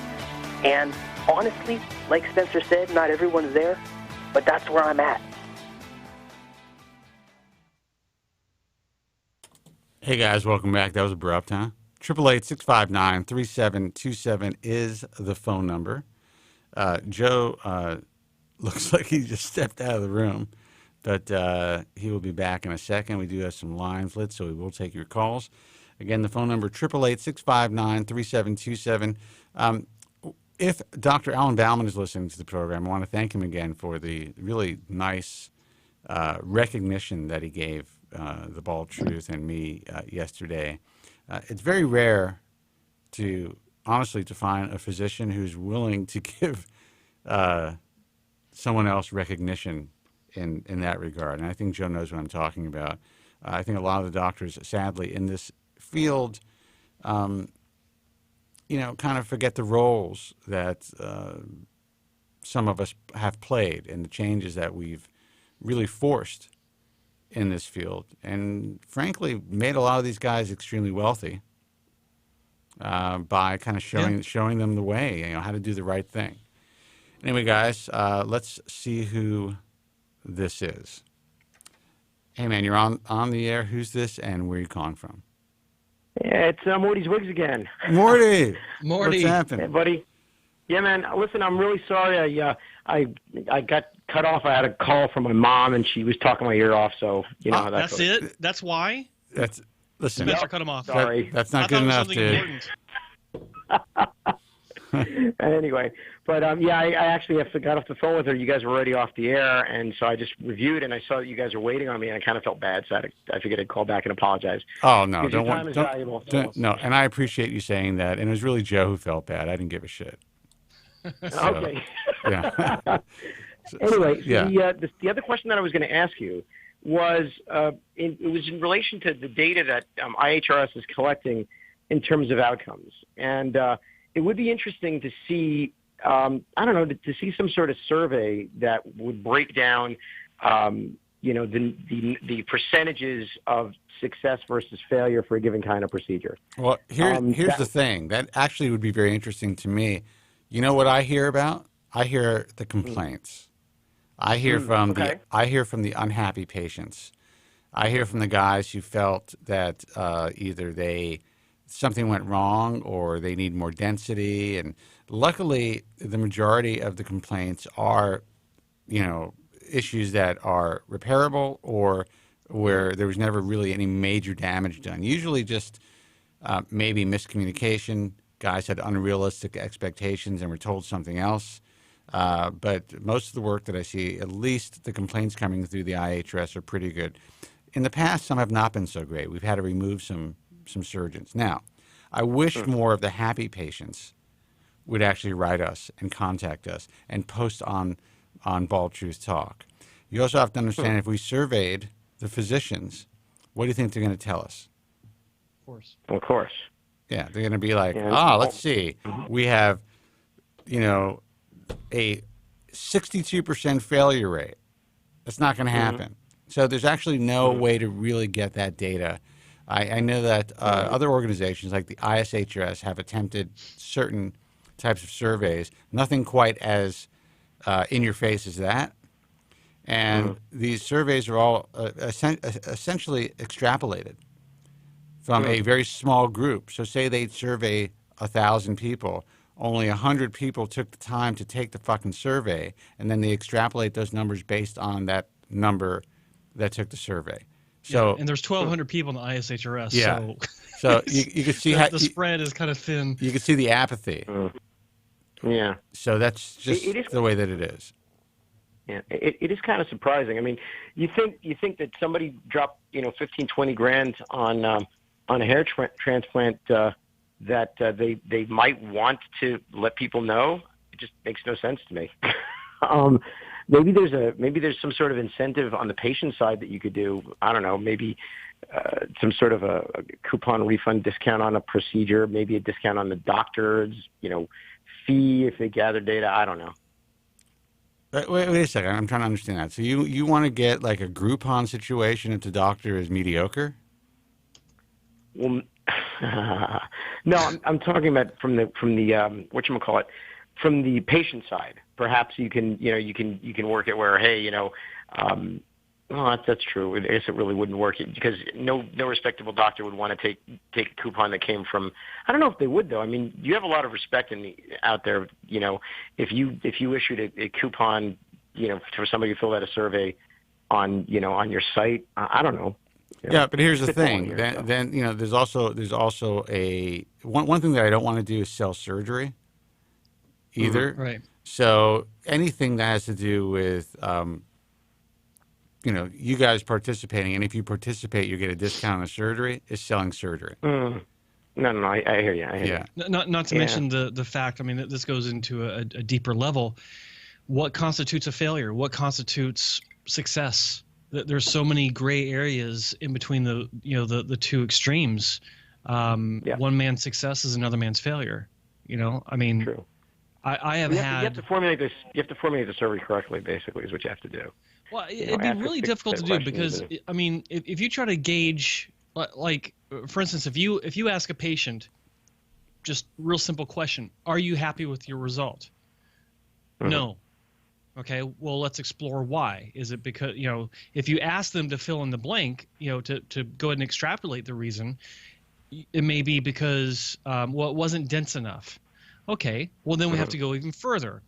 What was your degree of hair loss? I was a Norwood 14. No, I hear you. It's like, I mean, there's so many gray areas that you have to consider that I think it's really difficult to have an accurate, presentable record of what someone's success rates are. And I want to. I'm actually bringing something up on my computer. I did a talk at a hair conference, and this was like a year ago, and we actually did a survey through the American Hair Loss Association. I have it here, and it was interesting. Obviously, it was free. No one's getting any coupons or anything, and so it was 2015. We did the survey. We received a total of 2,933 complaints from hair transplant patients through the American Hair Loss Association. These were mostly from the United States and the UK, and 28% of these complaints were coming through WebMD directly to us. So it was a pretty fair number of guys, right? So in no particular order, these were what the complaints were. Patients were dissatisfied with the density of their hair transplant. They had wide or stretched donor scars. They had little to no growth. They felt that they were being bait and switched, or there were bait and switch tactics being used. Poor physician communication. Technicians performing the bulk, or in some case the entire procedure, and deceptive marketing. Now, those were the top complaints that we received through almost 3,000 people who complained. Then we asked them about, essentially, my whole thing is that patients have a subconscious equation when they walk and go and have a hair transplant. And part of that equation, there's no part of that equation. If something is missing, that equation is totally fucked up. And I'll give you the equation. Essentially, from initial contact to aftercare, to a year after your procedure, if everything goes well, if they feel the initial contact was great, it was an honest consultation, they felt they were treated well by the receptionist, by the technicians, this, that, and the other thing. If the surgery doesn't go perfectly, usually the patient isn't necessarily blaming the doctor. They just are disappointed and feel as though, okay, maybe there's some sort of a physiological issue that I may have. However, if one aspect of their experience is off, then they become angry and they become dissatisfied, and they report that they are unhappy with the results. So in other words, a patient who has the perfect psychological equation that, in a practice, if it's, are you happy with the results, they're great, say it's, great results, good results, satisfied, fair, whatever it is. If the equation is good, they're more likely to be on the top of being closer to being good results. If the equation is bad, it's going to be bad results. So it's a real psychological issue. And I think Joe knows what I'm talking about. Yeah. Like who to ask, like what is good and what isn't good. Some people just have these unrealistic expectations, and some people are dealing with a doctor who has a great reputation but a really shitty personality, and if something goes wrong in that clinic, they're fucked. So all of these surveys are essentially skewed. And that's kind of a long way to go about it, but I wanted to, kind of bring that up. Well, it is exactly what you said. I mean, there's, the psychological mindset, the mindset of the patient going in has a lot to do with it. But there's also, I think, especially in today's world, people are a lot more likely to give a negative review, whether it's solicited or not, simply because people feel entitled more, I think, today than they did even 10 years ago, right? The Yelp, God, I can't stand online reviews today because you can go through, like, one of my favorite restaurants here in town. I know the service. First off, I know service. I know the food business, the restaurant business, because I was in it for many years. So I know what to look for in a restaurant, and I'm actually pickier than the average person. But I read through reviews of some of the restaurants that I know, and they're ridiculous. Dude, I am paralyzed by reviews on Amazon. I cannot buy a fucking thing because it's like 4.5 stars out of 10,000 reviews. I'm looking at the negative stuff. Like I just bought I bought a what are they called? A slow cooker. Okay. Yeah. That took me 4 days to research. I finally just had to say, fuck it. I'm going to make this call. And the worst reviews were like the glass broke and my kid almost, ate glass. Yeah. But it's like it had all 5-star reviews except for, like a group of really unhappy people, and products break. There's always going to be some issue. Yeah. Yeah. So, but yeah, I mean, it's really, I'm looking at the survey. It's actually a lot long. We decided to actually whittle down the survey to 104 patients. And after that, who complained. And I'll give you some questions. Here's one question. Did the front office staff make you feel comfortable when you arrived for your initial consultation? 61 out of 104 answered no. Now, that's not good. Wow. That's not good. Check this out. Did your patient advisor or hair transplant surgeon ask how hair loss was affecting your life or your career? 100 out of 104 answered no. That's a really important question to ask somebody. Which one was that? How their hair loss is affecting their life or their career. Yeah. 100 out of 104 said no. Did you feel that you were rushed during your consultation? 78 out of 104 answered yes. That's not good. Did you get a sense that your doctor was concerned about your emotional state? Listen to this. 102 out of 104 answered no. I can go on. Okay.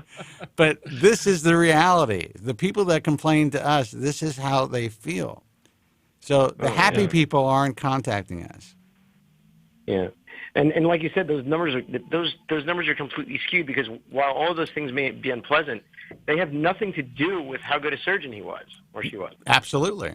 Yeah. But that's the whole point. But these exactly, that's the whole point. These are unhappy patients. Now, if you saw them in a lineup, and I have, these people do send us their images, I would say that a good 85% should not be unhappy with the results. People would say that's a good fucking result. But because of all these things, here's another one. Do you believe that you're fully informed about both the risks and the benefits of hair transplant surgery during your consultation? 103 out of 104 said no. Okay.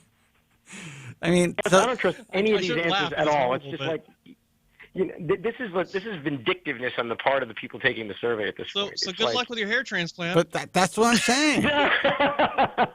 That's the whole point, I mean, in their minds, who knows how crazy some people are? Who knows how true these answers are? But the whole point of doing the survey and the whole point of presenting it to all of these, hundreds of hair transplant surgeons is to let them know, in my view, you really got to take care of that patient from soup to nuts. Well, this is actually one of the things I work with clinics on is, how to. I actually do an audit of how they work with their patients and of their clinic, and they have to send me their policies on how they deal with patients. Before you go on with that, I mean, do you think that this is vindictive? And I'm just curious because this is actually very common, and this seems like a reasonable answer. Were you asked to read and sign consent forms on the day of your surgery And if so, was this the first time you were presented with these forms? 86 out of 104 answered yes.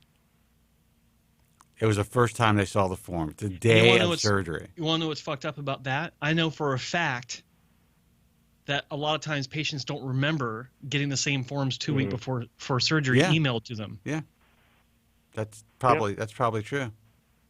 I've run into it, so it's like even simple questions like that, people just forget. It's amazing. No, I believe it. Yeah. So So you try to do it. You try to do a survey out there and try to get real statistics about any of this stuff. The fact that Paul Rose came on the program and he actually did. And again, this was in his clinic, so I mean, it's not like 100 clinics tested all of these PRP kits. This was just his clinic, 2 doctors testing these kits out.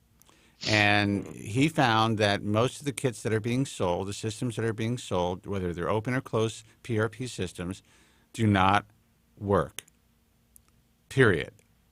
So that means that 98% of the PRP that's being performed in the United States, at least, is doing absolutely nothing for anybody.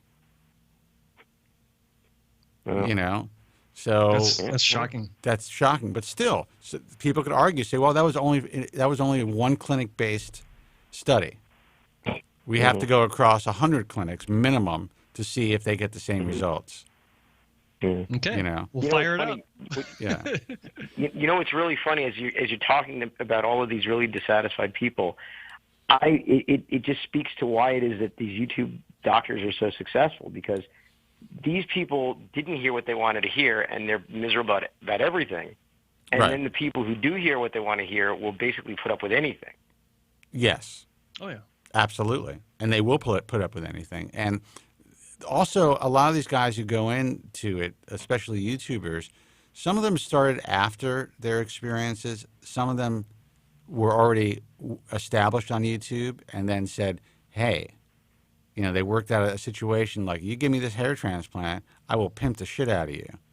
Yep. And that happens a lot. It's happening more and more often. Guitar player, Joe? Pardon me? Like that certain guitar player? The one that you did the video about? That certain guitar player. Did I do a video about a guitar player? You did it. Yeah, you did. Apparently, everyone's talking about it. Guitar player who likes to sell helmets. I'm sorry, I don't think of him as a guitar player. I didn't. No, because he is. I mean, if you go to his channel, he's actually a composer. Dude, the guy's a fucking talented dude, man. He's a talented guy. In some respects, yeah. I mean, I actually didn't mean any disrespect. I just didn't.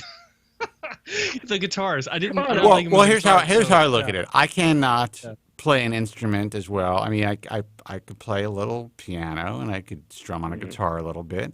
I cannot sing well. So the fact that he's able to do that is, to me, that I admire that. Well, yeah. Look, I admire anyone who can get up on stage and perform. My wife is she's a professional, or like a concert, like a true concert pianist. I mean, that I can perform. I can get up on stage and perform all day. I have no problem with that. I just can't perform as well as he can. No one's going to want to listen to me.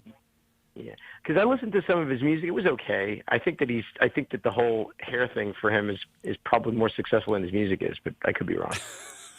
That's so fucking cruel. This is this guy's life. It's his life's work. It's his dream to be this successful musician, and you're shitting all over it.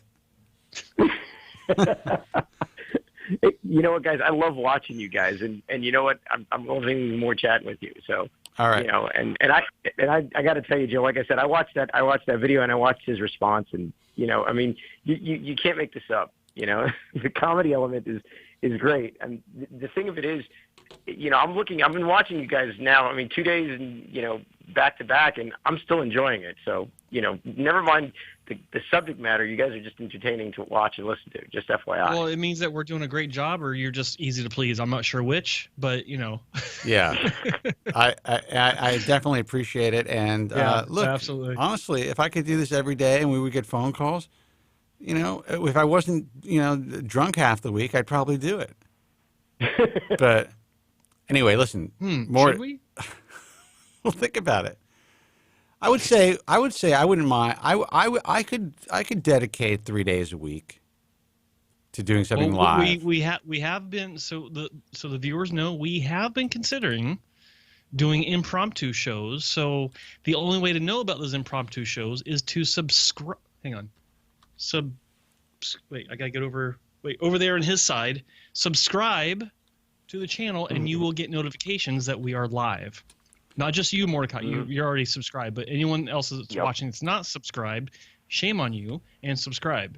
And also, please subscribe to even though there's only 2 videos on there, to Hair Transplant Podcast. We're going to be putting up some really cool clips, and we're going to be concentrating on putting up all the undercover tech and doc clips. I just did an interview with someone that is awesome. That is going to fuck you guys up. You guys aren't even going to believe what you're going to hear. We're talking about guns and fire trucks and hookers, and I mean, it's insane. So can't wait. Wait, was she my tech at my? Oh, she might have been. She might have been. Was she there for my 3rd surgery? No, just kidding. Yeah, no, that is you gotta awesome. Get somebody in LA to write a sitcom about a hair transplant practice. Oh, God. I will tell you actually a very real short, and guys, we'll take another call in a second. I was approached by somebody who goes to a certain place that I go to, who's in television. But this person, I think, is trying to make a comeback, and asked me if I was interested in doing, possibly, pitching a reality show. And I'm thinking, I'm like, do I want to be, like, on fleek 24 hours, 7 days a week, with my hair situation? But, honestly, I mean, it is an interesting... A really uniquely interesting world that if they really take the right angle, I'm talking about the dirt of it as well, kind of almost like a botched. But the problem is, there's just you can't watch, you can't see people have a hair transplant done and then wait for the results, because that takes a year. So that's out. They've tried to do stuff like that, and it never really works out. It's really got to be about the inside, and I personally think it has to be more of an expansion as far as not just hair, but cosmetic surgery in general. Have hair, episodes. But and the problem with that is they've tried that in the past, like on some of these plastic surgery shows where they have included a hair transplant in one of these. I forgot, one of these reality shows, and because it's all so quick, it's like they want to see what's going on so soon. The guy shows up at the end of the show wearing a wig, and they say at the bottom, results take 6 to 10 months or something. And I think that was the Swan, wasn't it? Or maybe it was. I think Rassman did that transplant. Yes. Yeah. Anyway. Oh wait, wasn't that? Hang on. It was the guy from. He became famous for being famous. He was John. Oh yeah, John and Kate have 8, or John and Kate 8. Yeah, or... I think if it wasn't him, it was someone that just like him. At the end of the show, they gave him a piece and said something about a vague approximation what he can expect, but because it takes so long. He's wearing it. I don't know. Well, I got to tell you, I don't think I nothing against Bill Rassman, but those results did not hold. Something happened to that guy. He's not looking too good right now. Listen, Morty. Yo. Maury or Morty? Morty, but you can call me Maury because it works for the clips. All right, Maury. Okay. Listen, thanks for the call. Keep listening. We will be doing more live broadcasts, and please subscribe to Hair Transplant Podcast on YouTube. Absolutely. Later. All right, man. Take care. 888-659-3727. Don't buy wigs that come off at the wrong time. Maury's wigs don't come off, even underwater. And remember, Maury's wigs are tested against hurricane winds. Don't forget about money. You can afford a Maury wig, price to fit every budget. So call me now and come in for a personalized fitting. Don't buy wigs that come off at the wrong time. Oh, so funny. It's like, it sounded like someone in the background saying, leave me alone, I can't listen to bullshit. That's what I thought I heard. That's great. You know, sometimes you get these YouTube recordings. Yeah. And you hear something new every time. That's hilarious. Anyway, you know what? I'm going to actually have to put that into my 360 so I have it ready when Morty calls in. Guys, 888-659-3727. Let's see who this is. Hey, you're on the air. Who's this and where are you calling from? Hey, Spence. Yeah. Hello. Yeah, this is Angelo from Chicago. Angelo from Chicago. What's happening? Angelo. Hey, Joe. What's up? Not a whole lot, man. How about you? I'm good. You know, we talked already, right? Joe? About? Oh, I had my transplant. I had my transplant in Chicago, and it didn't work. And yeah, I think I did. Yeah, okay. I think I remember. Yeah. Well, How you don't sound too happy to talk to me. No, I'm sorry. I'm just trying to replace you, man. It's been a while. How you been? Okay. Good. You got it now? Yeah, I got it. So what's up, man? Well, what's up? What's going on? Joe, tell me I'm doing the right thing. I'm leaving Tuesday to go get it done again. I can't tell you that, my friend. I can't tell you that. You have you had an experience that you weren't happy with. Correct. You went back to the doctor, and the doctor has said, "I will do it again." I don't know. Is he charging you again for this next surgery? No. It's okay, on him. All right. So he's saying I'm going to redo this at no charge for whatever reason. Correct. He feels bad. He wants to do the right thing, which is awesome. Good for you. But I can't tell you if it's the right thing because I'm not in your shoes and I don't know. Yeah, I mean. No, I'm not going this Tuesday to him. Yeah. This Tuesday I'm going to Florida, and I don't know if I should even say. Oh, that's right. I'm sorry. I forgot about that. Because it doesn't seem like you guys are too happy with that guy out there. But that's just my feelings. Let me fill Spencer in. He's talking about Nazareth. Okay. Yeah. So he had an issue. He had an issue in Nazareth, or he's going to see Nazareth No, he had now? an issue in Chicago. Okay. And he's getting a second procedure. Right. With Nazareth. That's what you guys call Nazareth? Well, it's we gotta be how can I put this, Spencer? We gotta be diplomatic. Diplomatic, yes. Yeah. We gotta be diplomatic. Look, there's a background to that. Let's put it this way: there's a lot of people who are apparently happy with his work, and there are a lot of guys who have and the guy's been around for a long time. At the time when he applied to my organization, he just didn't have enough surgeries under his belt, and this was a long time ago, so we couldn't accept him. That's it. Yeah. And his consultant at the time they acted like real gentlemen. They weren't pissed off. Sometimes when you reject people, they are fucking pissed. But, we have a certain criteria. It was a minimum of 500 procedures, period. So this was like, 8-9 years ago. This was a long time ago. So I have not seen any of his recent work. And so I can't, as far as I'm concerned, I can't give you any advice on that. Now, what made you go? What is making you go from Chicago to South Florida to see this doctor? Well, should I say it's YouTube? The results I see on there.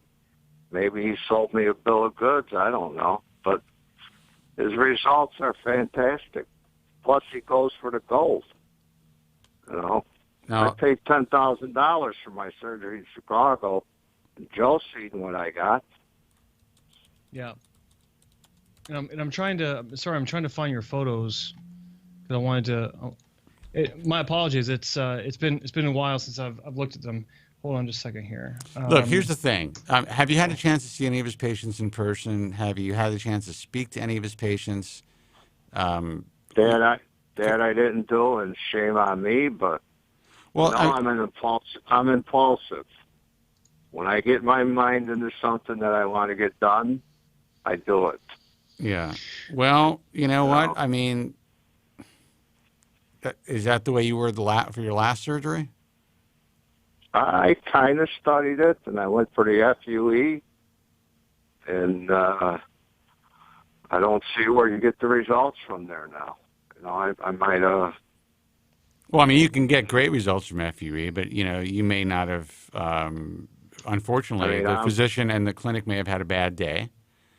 And absolutely, yeah, because, and I'm going to say that, and I don't want to say his name because he is a gentleman, and he's an honest man. So it might have been a bad day. Yeah. Why didn't you go back to him? I am going to go back to him for the third. Okay, so you had your first procedure. Now you're going to a different doctor for the second one because you're not happy with the first one. But then you're going to go back to the first one because it was just a potential bad day for the procedure. Yeah. Now let me ask you a question. You're in the Chicago land area, right? Chicago area. There are some. You're actually going for a strip for your second procedure. There are some pretty really good strip guys in Chicago. Yeah. You got Panine, who I think does some excellent strip work. You got who else? Keller is more conservative, but he does do good strip work. Results are, really on point. I'm trying to think who else is really excellent strip and still doing strip. I mean, at least you have those guys. Go ahead. Yeah, and I was going to say just a couple hours north, if you're going to hop on a plane, you've got Shapiro Medical Clinic. Yes. Dr. Ron, Dr. Paul, Dr. Joe, those guys, they do great FUE and great strip. Yeah. I'll say this. I think that if it were me, I'll just say what I would do in your situation. I wouldn't be impulsive about this because you only have so much donor hair. You only have so many kicks at the can, as some people say. And I think that if you go into anything like this impulsively, because you made up your mind you're going to do it, I think you're setting yourself up for potential disappointment. Okay, you may have a great result. You may be super happy. You may call us up in a year and say, "The fuck you telling me this for? I had a great result. I'm super happy," and I would be very happy for you. But I think that there are better ways to go about making appointments for repair surgeries. You owe it to yourself to slow down, do some more research, go visit some clinics. Like actually hop in the car, go visit some clinics in the Chicagoland area, maybe hop a plane. I mean, if you're going to pay thousands of dollars for a hair transplant, why not pay a few $100 for a couple plane rides to go see some other clinics, to go have consultations? Here's my thought. If you're making the decision just based on YouTube and YouTube videos, then you have not done your research. And that actually represents what we're talking about being a problem. And it completely represents what we're talking about. Now, I will tell you that the doctor that you're considering, I have seen some excellent results over the years, for sure. He tends to use larger grafts in general, which may not work with your particular hair. So, I mean, you have to understand, you got to take Ron Shapiro, for instance. Now, he does mostly follicular unit transplantation as far as, using pure follicular units, but he does something that he calls MUGs, which are essentially double follicular unit. Multi-unit grafts. Multi-unit grafts as well. And he uses them for the right candidate. So it's not like one size fits all. So if that's what you're looking for, that's a guy you could consider going to that's a little closer and at least have a consultation with. If you are, again, if you're looking for pure follicular unit transplants, the guys that we were talking about are good. Also, there's another guy who's been doing strip forever. His name is Ray Connier in Chicago area, who is, he's got a very good reputation. Let people take a look and see what happens to your head. Let people get an assessment of, am I really a candidate for what this guy is offering me? And I think also to add to that, you need to look at how any clinic you're considering, how they're marketing themselves. If you're looking at a clinic where their tagline, where their only claim of superiority is "we move more hair than anyone," or something along those lines, that doesn't really mean anything to me. It means that, you know, they're sticking their boot in the back of your scalp to get as much hair as possible, but also they're not talking about the naturalness. They're not talking about you know, survival, you know, all these things. That's their tagline. I think that when you are looking at a clinic for your case, again, you're a repair case. Really? I didn't even think like that. Well, you should, because if you're not happy with your first surgery, you know, not all cases should look at themselves as repair cases, but you know, you didn't have what you expected. The doctor acknowledged it, which is great, but you're looking for someone else to deliver what the first doctor couldn't. So I think that, you know, again, because you have a limited donor source, you don't have a whole lot of hair to move. How many grafts did you have in your first procedure? How many grafts were extracted? 1850. Okay, so you lost. If you're saying that a lot of those didn't grow, you lost 1,850 incredibly valuable pieces of this puzzle to give you the hair that you want. As a doctor that you're considering would sorry for interrupting, would phrase that would be almost 4,000 hairs. Right. That you potentially lost. Right. So if you had started out at the beginning and everything went well, this second surgery would be a surgery to kind of get you to an even better place. Currently, they're going to be, currently what they're going to be doing is that they're going to be utilizing some of your grafts to essentially repair some of what you may believe is damaged. If you don't like your hairline, if things, I don't know your exact case, but it's all in the crown. It's all in the crown, Spence. Oh, it's all in the crown. Yeah, that kind of bugs me even more, actually, that 1,800 grafts are wasting the crown. But that's another story. Does it look like anything grew? Honestly, looks like 200 hairs if I'm counting. If I was to say, and I'm not an expert. But well, here's the thing: the crown is like a black hole, man. So if your crown is big, I don't know how big your crown is.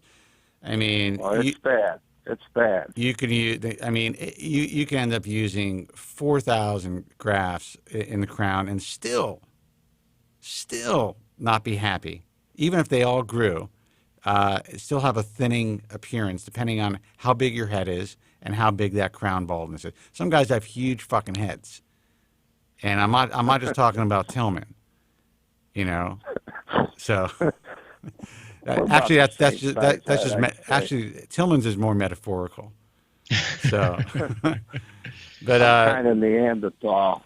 Yeah, well, if you got a big head, man, then I mean, every graft is precious. So. My advice is this. If you feel completely confident with your decision, then fucking go for it. But if you don't, and if that's why you're calling this program, then take a step back. Yeah. Okay, cool. I'm glad you said that because I'm going for it. I have to. I'm 67 years old. How much more time I got to look around? Oh, you got at least another week. Probably, maybe 2. Yeah, I'm sure you got at least another 1 or 2 weeks to look around, do a little research. I know, but I already wasted a year waiting for this to grow. So what's another 2? What's another 2 weeks? Exactly. Yeah, you're right, but I'm going to be telling you I went, and then I'm going to tell you how it went. That's what's going to happen. Well, listen. And hopefully it goes good. We wish you the best of luck. We did our best. Absolutely. Did our best to give you what I consider to be pretty reasonable and logical advice, and you have to just do what you got to do, man. And I get it. Thank you. Thank you. Let me tell you something, Joe. You're awesome. Spence, you're just as awesome. What a great show to help people out. God bless. God bless you guys. Really. Thank you, man. That's awesome. Good luck, and good luck with you. I really hope things go well. Thank you, guys. Okay. God bless. Good night. Good night. Good night. So I'm not the only one drinking. which is good to know.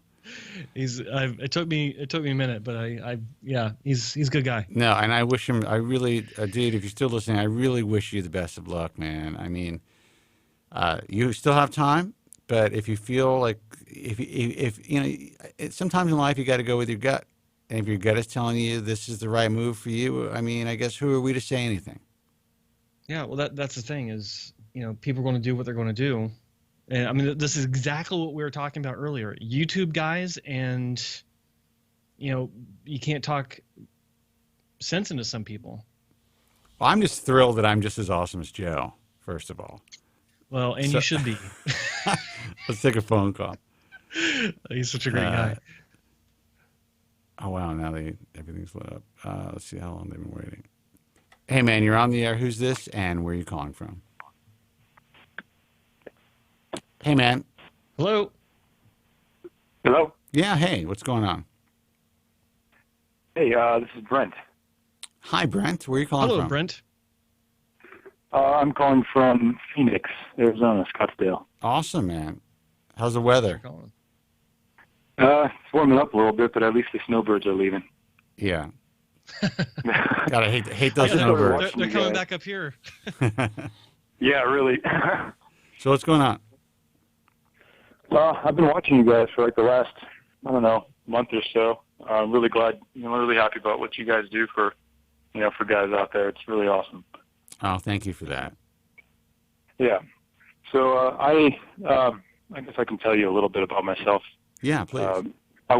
Like 8 months ago or so, I went to Bosley, which I know you guys might say is probably a mistake. And looking back at it, it might have been, but it might not be. It might not be. I'm very honest. I don't mean to cut you off, but I was the biggest anti-Bosley guy in the world for years. That's how I actually launched my career. It was a full-on, dick-out assault against these large chain clinics. And I can tell you that I have never seen such significant changes in any operation in my entire life. Really? Yeah. So they are doing, in general, we have much less complaints. They're doing much better work. They're doing FUE 100% legally, which they are the only chain clinic or, chain clinic. And most clinics really, I don't want to say they're doing it illegally, but they may be kind of walking a tightrope as far as the law is concerned. So they're doing everything right. And I've been seeing some pretty good results. With that said, you also hear, because they do so much volume, you hear some bad things as well as far as consultations or working on younger patients. So I just want to let you know that just because you chose Bosley and you hear a lot of bad things about them after the fact, doesn't mean you made a bad decision. Things can go well for you. And honestly, I've not heard a complaint from anyone, I think, in at least 2 years. Yeah. The only complaint I've heard is like Spencer said, is about consultations, but not about surgery. Yeah, that makes sense. Hold on, let me run the Bosley ad. Hold on. Just kidding. Okay. Yeah. Yeah, exactly. So go ahead. So I'm 27. I don't know. I started losing my hair around 22 or something like that, and so just got to the point where I was like, screw it. So looking up reviews in Scottsdale, actually, the Scottsdale doctor got raving reviews for Bosley. So that's the reason I chose him. And so here's sort of my rundown on what happened. I got 1,800 grafts done. Are you on a speakerphone? No, I just walked outside. Okay. So sorry. All right. It's all right. So 1,800 grafts.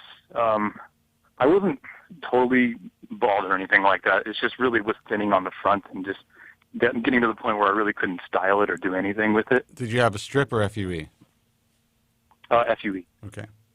So 1,800 grafts, but the consultation guy sort of warned me a little bit too, though, that this doctor's not going to lower my hairline really that much. He's very conservative, and I was like, that's okay. We'll just kind of see how it goes, because it wasn't a super expensive procedure, and I figured rather than going full on and doing just like this crazy thing, let's see if it actually works on me first, sort of thing. That's smart. I don't know if that makes any sense or not. It does. Yeah. Mm-hmm. You want to be I believe you want to be as conservative as possible. you want to make sure that this is for me, that I chose the right clinic. And frankly, it's always easier to go down than to go up when you're talking about a hairline. So you made the right decision. Exactly, right. So, and I'm actually pretty happy with it. I mean, yeah, I do wish the hairline was lower, and I know that more hair is going to grow in, but most of the hair that, you know, they put it on top, and I'm actually able to style it. I look so much better, I think. And to be honest, how long has it been? Probably 8 months. That's, I mean, after 8 months, that's great. Yeah. Yeah, and I mean, I got to tell you, a year and a half ago, nobody was checking me out, and I'm a good-looking dude. Like, I'm in shape and everything, but my face does not look good with no hairline. I don't know what it is. Right. But now, like I'm telling you, I'm catching girls checking me out, and I'm like, shit, I love this. That's great, man. Very cool. So, yeah. So me and Joe are still waiting for that, but, you know. Oh yeah. Oh yeah. So I have another one that I scheduled in December, and this is the one that I'm going to somebody who, you know, has like a bunch of great work and great reviews and everything. It's a much more expensive procedure, but when it comes to the hairline, I've seen so many done terribly, like these $1,800, $2,000 turkey hair transplants that just look terrible, and I would rather buzz my head than get one of those, you know. So but I have a question. You already have a hairline that was an artificial hairline, or a hairline that was placed, even though it's high, and you're happy with it. So the thing is they didn't really rebuild the hairline. My hairline was kind of already there, and what they did was they placed grafts and sort of faded out as it reached the hairline. So it really didn't. I don't feel like it reinforced what I already had. It wasn't like they built anything really. It's kind of interesting how it they walked that fine line, because I think they were kind of scared of making it look really unnatural, which in retrospect is probably a good thing. Of course. Joe, you had a question. So yeah. I wanted to ask you real quick. Those Turkish hairlines for a couple €1,000. What is it about that? I'm just curious. What is it about them that you don't like? What stands out to you? Okay, well, I'm not going to mention any names, but I have seen some people on YouTube and who are so-called not mentors, but people who are at least spreading the word, which is a good thing. But I'm kind of looking at them, and it's like the hairline is. It's really straight, and it just you can tell they're using multi-hair grafts. Joe wants names. So it just kind I want names now. Joe, in your last or one of your last videos where you said such and such lied about such and such, it wasn't the guy you were talking about, but you did mention one of the other guys in that video, just so people can find it. But you mentioned that he seemed like a good kid, I think is what you said, and I know he had it done in Turkey. And, I wouldn't want, no offense to that guy, but I wouldn't want his hairline. Just, it seems like, kind of an amateur. The reason why I'm asking is because, some people are defending that kind of approach and saying, I'm being too picky with that. I honestly think that it's a mindset. And you obviously have some common sense about you. You're going about this the right way.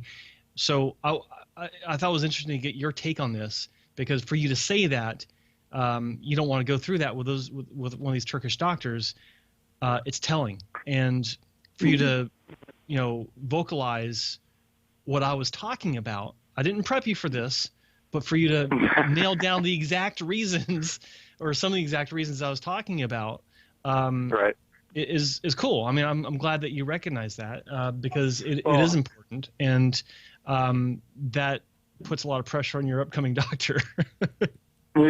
Yeah, and it's funny because I watched that video. Obviously, I watched that video after I had it done and everything. So I almost feel a little bit lucky that I didn't go and get botched, so to speak. Yeah. But a little background on me too is I'm an architect, architectural designer. So I have a sensibility about aesthetics and things. And to me, I look at it and I'm like, if I can instantly tell there's something not quite right there, I would definitely rather not have people look at me like that. So right. Yeah. Right. Well, you obviously made a good decision, and I love hearing from happy patients. But now you're going down a different road, and you're going down the road of, okay, I look better, I'm getting checked out again, which is great. Good for you. Mm-hmm. But you want to have a more youthful hairline, and that's understandable as well. Well, and in today's day and age, if you're any young women, they're overexposed with social media. No young 20-year-old girl wants to date a guy with receding hairline. Now, older women is a different story. But I get 20-year-old girls check me out all the time. I mean, I'm driving a $200,000 car, but that's besides the point. Well, yeah, but I don't have that kind of money. I'm not driving. I'm not driving a $200,000 car. That would be vulgar. That's ridiculous. He sits at restaurants with his safe on the table. Oh yeah, chained to his leg. Dude, I was at a restaurant the other day, and I was on the phone with Joe, and this chick just came right up to me. She was in her 20s, and she essentially gave me her number. I went inside. Joe was listening, and I asked the guy if she was a hooker. Okay. The bartender, yeah. Yeah. So, there are women out there, and I have a. And the answer was yes. Yeah, I have a pretty recessed hairline, and I'm gray. So there are women out there who are attracted to older guys. But you're right. I would say that it's tougher now than even when I was a kid. In my early 20s, losing their hair. Yeah, and I don't know. I felt like I wasn't so far gone to where it was sort of the right timing for me, but. I do have a couple of questions that I wanted to get out while I have you guys on the phone, if that's okay. Yeah. Do you ever hear from people or study people who grow their hair out very long after a hair transplant? Is that a thing? Yeah. Well, how long is long? Below shoulder length. Shoulder. Well, at or below shoulder length, maybe. I have seen it, and it usually does not work out well unless they have extremely curly or not, just a real wave to their hair, and they didn't have a tremendous amount of hair loss to begin with, so a lot of their native hair is growing, so it's kind of mixed in. But normally, from what I've seen, the guys who have tried to grow it too long, I happen to know somebody, and sometimes he wears it a little too long, and when he cuts it short, it looks so much better. But sometimes he'll go a little too long, and you can see the transplant. And you're talking, and this was a good This was actually a really good transplant. But as soon as he cuts it, it looks 100% natural. It's not stringy or wiry. So I don't know, Joe. You've seen a lot of guys in person, so yeah. I think that it is possible with the right characteristics. If you're, if you're suffering from obvious hair loss, like a pattern is developed. It's just not a good look because it means that you're trying too hard. But for instance, one of my 1990s guitar heroes, I actually wound up meeting him, and he wound up getting some hairline work. Getting older, a little bit of recession, and he's touring right now, and his hair, including his hairline. The guy from Metallica, is down below his shoulders. No, not from Metallica. Okay. No, yeah, those guys didn't work out, but his looks great, and it has to do with just not just the quality of the placement, but the quality of the hair. It's straight hair. It blends great. It's healthy after it's been transplanted. It wasn't damaged at all during the procedure, which can also cause straight hair to look kind of wiry and kinky because of the damage. My own hair, like at one point in 2010, I think it was before my last surgery. Can't remember the exact year. It's on my website actually, but I had all the hair on top of my head down to my chin. Not as far as you're talking about, but it worked really well. Now I also did have it highlighted. Some blonde was mixed in with it, which can actually thicken hair, which is a whole nother story.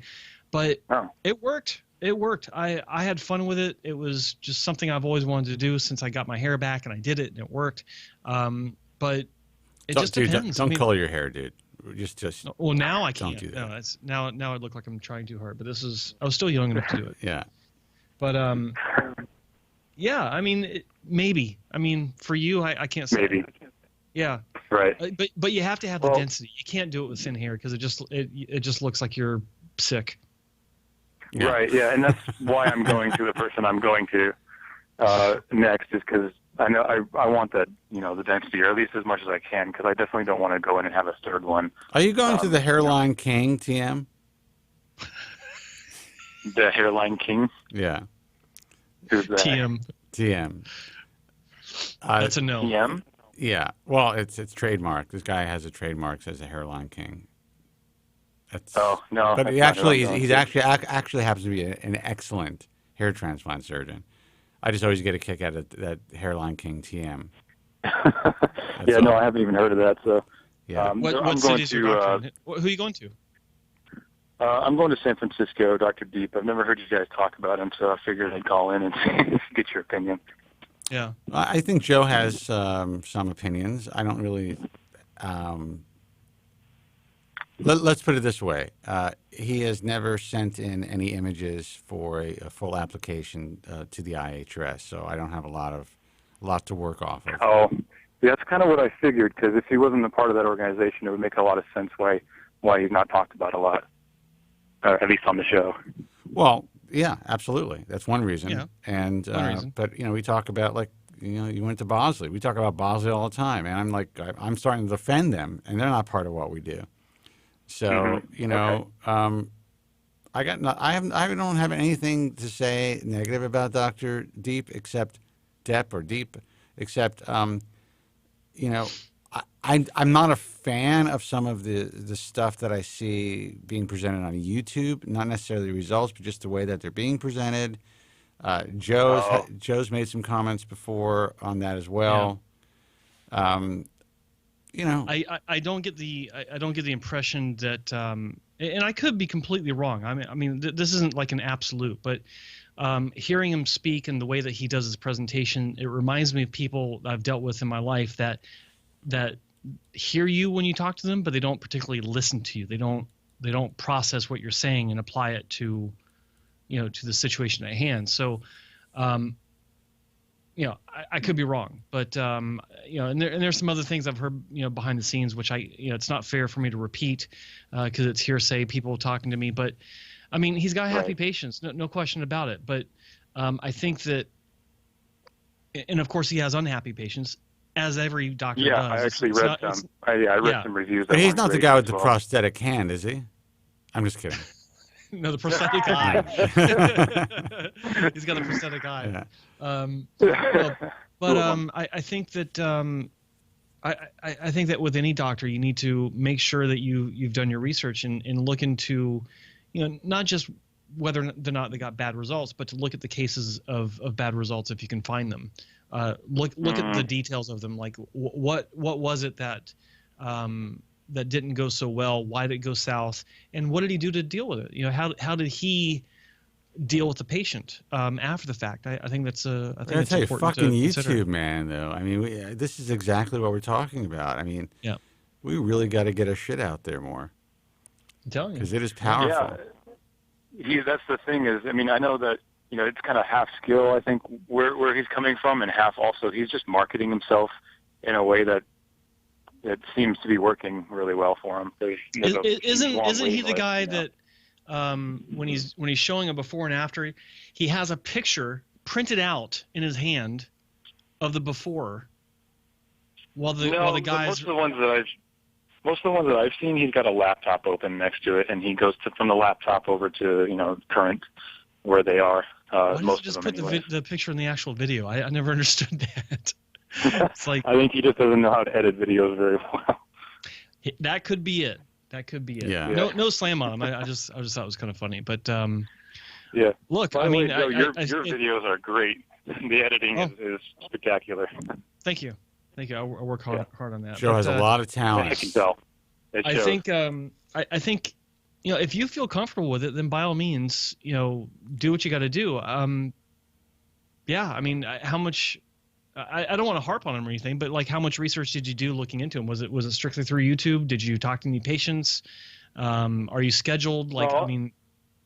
Yeah, I had my consultation with him. I've obviously looked at as many YouTube videos on there as I could find that of patients that seem like in a similar position as me. I don't just look at all of them. People who seem like they have a similar texture to their hair and similar pattern baldness, just so I can get a a sort of a gauge on, where I might be afterwards. But I also have looked at forums, because I know that with anything, you can always find bad reviews. So I obviously want to see, and most of the bad reviews that I saw were people that it just flat out didn't work for them.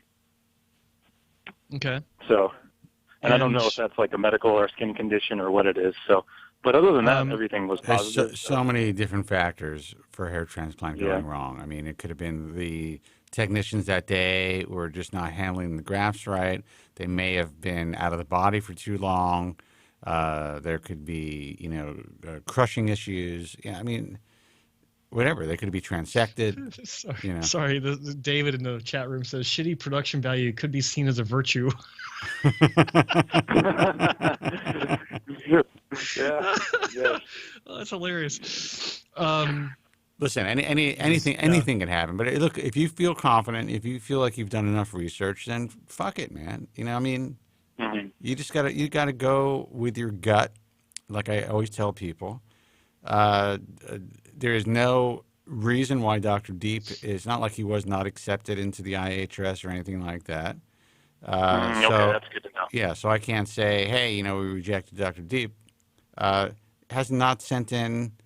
There were a couple of times when he did initially apply to the organization and then never followed through. So I don't know what that is. So there's a process involved with it. Right. So he applied. Once we told him what the process was, as far as images, we need to speak to physicians who he's performed surgery on, all that stuff. That never happened. And then I guess he forgot and then applied again like 2 years later, and the same form goes out. And, so that wasn't done. So maybe it was too much work for him. I was going to say, it's like you provide the blueprint, and they're like, okay, well, when are you going to make this happen for me? Yeah. I can't just take your check. I wish I can, but we actually have to vet you. Let me ask you this. You already said that your result that you've had from your existing procedure has made you happy. You're getting checked out by girls. Why get a second one to begin with? Why keep going? Because he wants our hairlines, dude. That's what he's looking for. If you saw, I mean, it's not terrible what I look like at all, but my forehead is definitely dominating my face. And this is the way I look at it. I've already spent the money to go halfway down the road. What's another, X amount of dollars just to go all the way with it is sort of my thinking. Because I don't like to just half-ass things or just half do things. I want to get it done right. Fully get it done what right. would happen though if you, because currently they worked within your hairline and obviously you're happy with the results. What would happen if, and you got to realize when you're creating new hairline, if you really want density, here's the question. Do you think that an average density hairline would match your current hairline? Do you think you would see a clear demarcation in the new hairline compared to your old hairline, or your current hairline? I think so. I mean, I think half an inch is probably where I was looking. Maybe not right in the front, but I think based on where my hairline is now, half an inch, if you just took what I have and lowered it half an inch is basically what I want. Okay. Now, what you have right now, would you say that's full? No, probably not, but it's hard to tell. I'm blonde, so it's definitely not. Like, if my hair was dark, it would probably actually look a lot less dense, but because it's a lighter hair, I feel like I can get away with it. All right, so you're actually lucky, and that's actually a good piece of information that you didn't provide us with. You have a much greater chance, in my opinion, of being happy with the second result, being blonde. Oh, really? Especially if you have light skin. I mean, obviously you probably tan and stuff, if you work out. But go ahead. I'm going to cut you off there. I actually think that there's not so much. What you just said, I actually got to disagree with it, and here's why. I don't. You can't disagree on my show. It's my stream. It's my stream. Yeah, that's true. If those grafts are damaged during the transplant process, and I'm not talking about to the point where they don't grow, but if they're handled incorrectly, if there's compression on those grafts because the incision isn't the right size, you actually stand a chance of those hairs no longer being blonde. They can come in darker. Oh, really? That's actually true. That's actually it's not a point to disagree with me on, but it's a point to add on to It's a point to add on to. Yeah, I stand correct. So Jesus. I think that you could potentially, no matter where you go, maybe causing more problems than you're solving potentially. So that's something you got to be aware of. That's actually an excellent point that maybe if I wasn't going to be 53, I would have remembered. But that's why I love working with Joe, because sometimes he brings out these, tidbits of information that really nobody knows unless you're in the trenches day in and day out. Well, it's because I'm making everything right. up. You don't think about either. Yeah. So making it all up. I mean, that's another interesting point, is because the hair before I had it done, the hair up front was a lot lighter, and when as I did get the procedure, the hair in front is actually darker, which actually makes it look even better than it did before. Because, but that's the other thing that I worry about, is the hair being darker. When I go in and do it again, I have a feeling people are definitely going to notice that. At least something's different. I'm going to give you a couple more things to think about, okay, before you actually pull the trigger on this. And what you do is your business.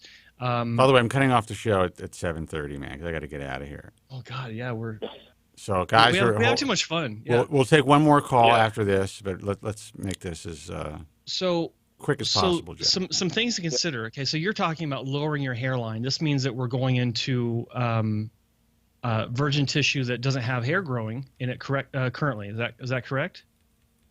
Like you want to lower your hairline to a place where you don't have hair now. So what this means is a couple things. Number one, to get density, like a good density for to blend into your existing hair, depending on the density that's natural for your scalp, you're looking at roughly, give or take about 150 grafts per millimeter of lowering. Okay, so that's going to push you like into the 50 to 60 range. Or about the 50 per square centimeter range, depending on how big your forehead is. How long your forehead or how wide your forehead is helps to dictate that. But as you go lower, the grafts have to be at a high density, especially with your kind of hair, because if it's not dense, then it's see-through, and that defeats the whole purpose, right? Right. I can see that. But then there's also the issue of the hair that you have now in your existing hairline and the work that was already done. Is it thick enough as it is, or do you need that thickened as well? Well, that's why I asked if I could grow my hair out, because if I was growing my hair out, I feel like it would want to be denser. But as it's cut short, it's actually fine. Okay. I'm happy with it. How many grafts were recommended? 1,800, and which is exactly what I got last time. Okay. So here's another point. So you're going to have 3,600 grafts just for the hairline in 2 surgeries. You're 27? Correct. Okay. What's your family history like? How many people, or like the men in your family on both sides of the family, how much hair loss have they had? They've all balded, just on the top, and the hairline's gone, but like not all the way, but and I'm taking preventative measures too, but they're all pretty much bald. Okay. And you are experiencing positive reaction with the medication? Yeah, I mean, I believe it stopped the hair from falling out. I don't have it coming out in my hair anymore. That's for sure. Okay. You're happy with your hair when it's short? It's the short cut looks good on you. You're okay with that? Yeah. I mean, that's how I've had it my whole life. So that's why I was playing around with the idea of growing it out, just to see, what it was like. First off, are you scheduled for the second surgery? Yes. How far from now? December. It's way out there. Okay. Grow your hair out now. See how you like it. That's a good idea. Grow your hair out now. Yeah. See how you like it. If you like it, if it works, cancel. You don't need surgery. If it grows out and it doesn't work, maybe it's not your style. Maybe density isn't what'll make it look better. Maybe it just doesn't work for you. I think you need to try every option before you get back in the chair, because number one, you're not, I mean, no one needs a hair transplant, but you've already had one successful one. And I'm here to tell you, this isn't a slam on any doctor, but every time you have a surgery, when you have multiple surgeries, that just increases the chance, statistically, you will have a bad surgery. Some sort of, bad surgery, some sort of. Now, do I need to order Postmates or something now? Because I am fucking starving. I got a stew waiting. Listen, dude, we appreciate the call. I'm really glad that you had success with your first hair transplant. Yeah. I think Joe's giving you some really good advice. I think the darkening of the hair aspect is something that completely slipped my mind, but it is more common than most people realize. And, you know, I understand that you feel like you're kind of like half there and you're not exactly where you want to be. But Joe's advice as far as growing it out, seeing how you look, realize that 1,800 grafts, while it was placed, I believe, in a very appropriate way, and that's why you have such good results. Once you put 1,800 grafts in front of those results, you may realize you need more than 1,800 grafts to get your desired result. Well said. That's another possibility. Yeah. So just keep all that in mind. Great advice. Yeah. All right, absolutely. Man. Stay in touch. Let us know what you decide to do.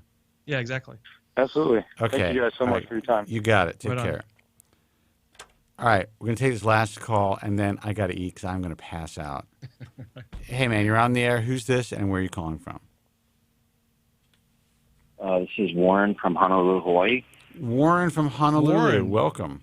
Hang on. This guy has been holding forever. Thank you for holding. And really? Oh, no. Yeah. He was in the chat room saying, what the fuck's wrong with you guys? I'm still, I've been holding since like last week. I am so sorry, man. No. I understand. You guys are a popular show, and I just got thankful to get through. No, we're glad you called. Yeah, basically, I'm 43, and I wanted to call in because I'm exactly what you guys have been talking about with this. I thought I did my research properly, and I went to. We don't have much options out in Honolulu for FUE or proper surgeons. I did my best research on that, and I went to a guy who's a well-known plastic surgeon here, and he got a NeoGraft machine, like you guys have been talking about, and it's just basically, I'm exactly what you guys are talking about to all the guys out there, where it's just like a menu where it's boob jobs, nose jobs, and come in, and now you can get hair transplants.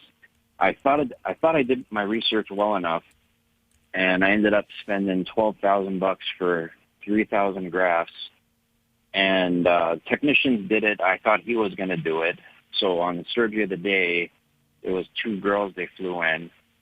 And I'm only on my 6th month, so I know that it's still not all grown out yet.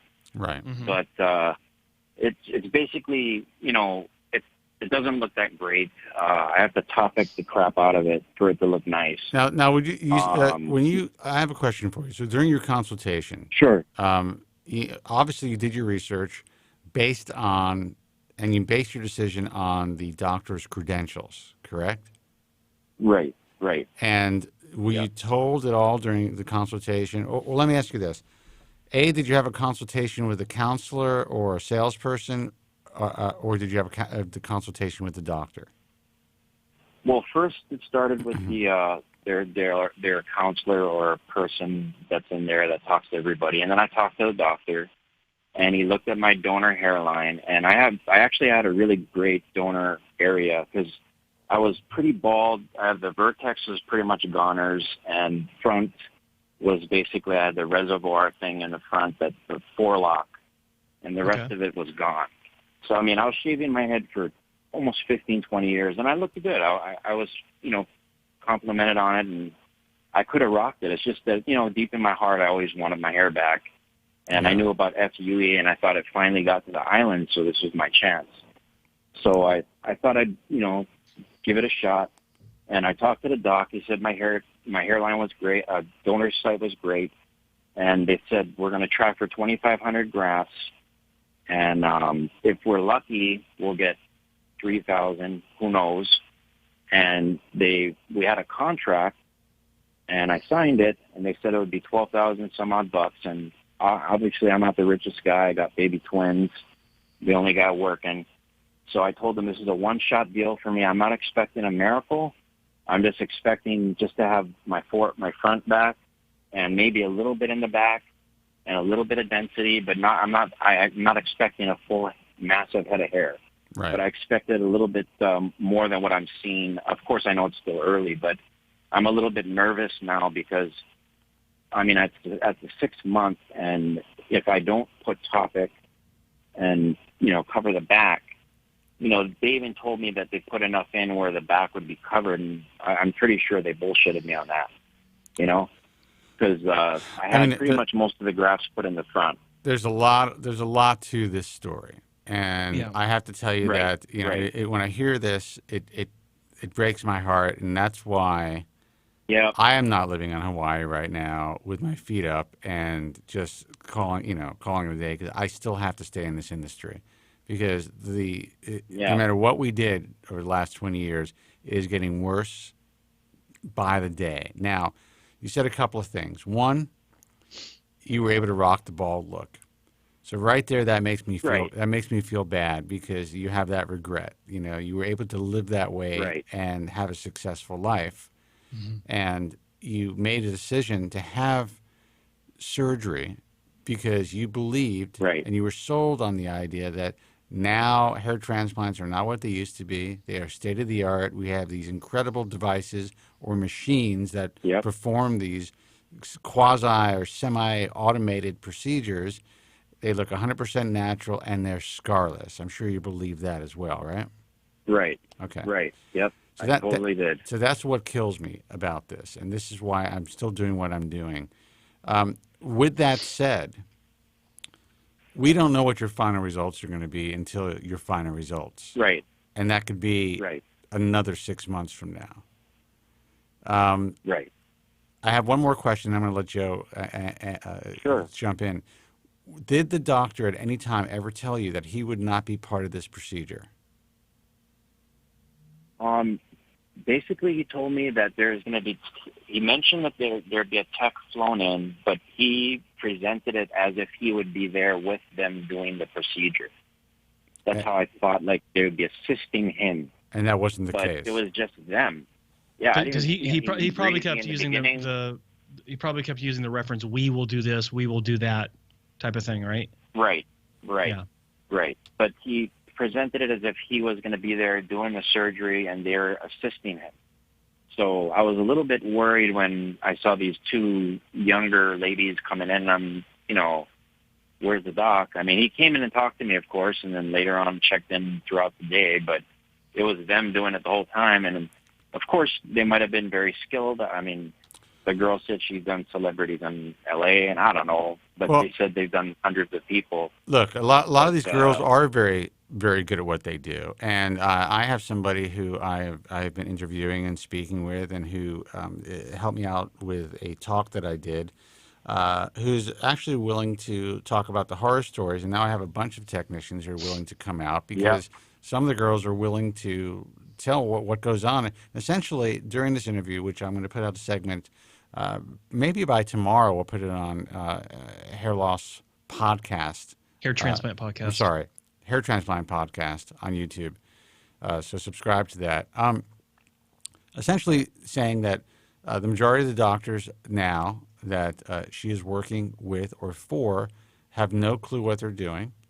They essentially allow these technicians to make all the decisions, and she's finding herself having to deal with patients who are not candidates for hair transplant surgery, and then having to have that conversation with the doctor saying, this guy should never have been sold a hair transplant, or this guy has unrealistic expectations, or this guy was surprised when I walked into the room and I'm the one who is doing and delegating the entire procedure.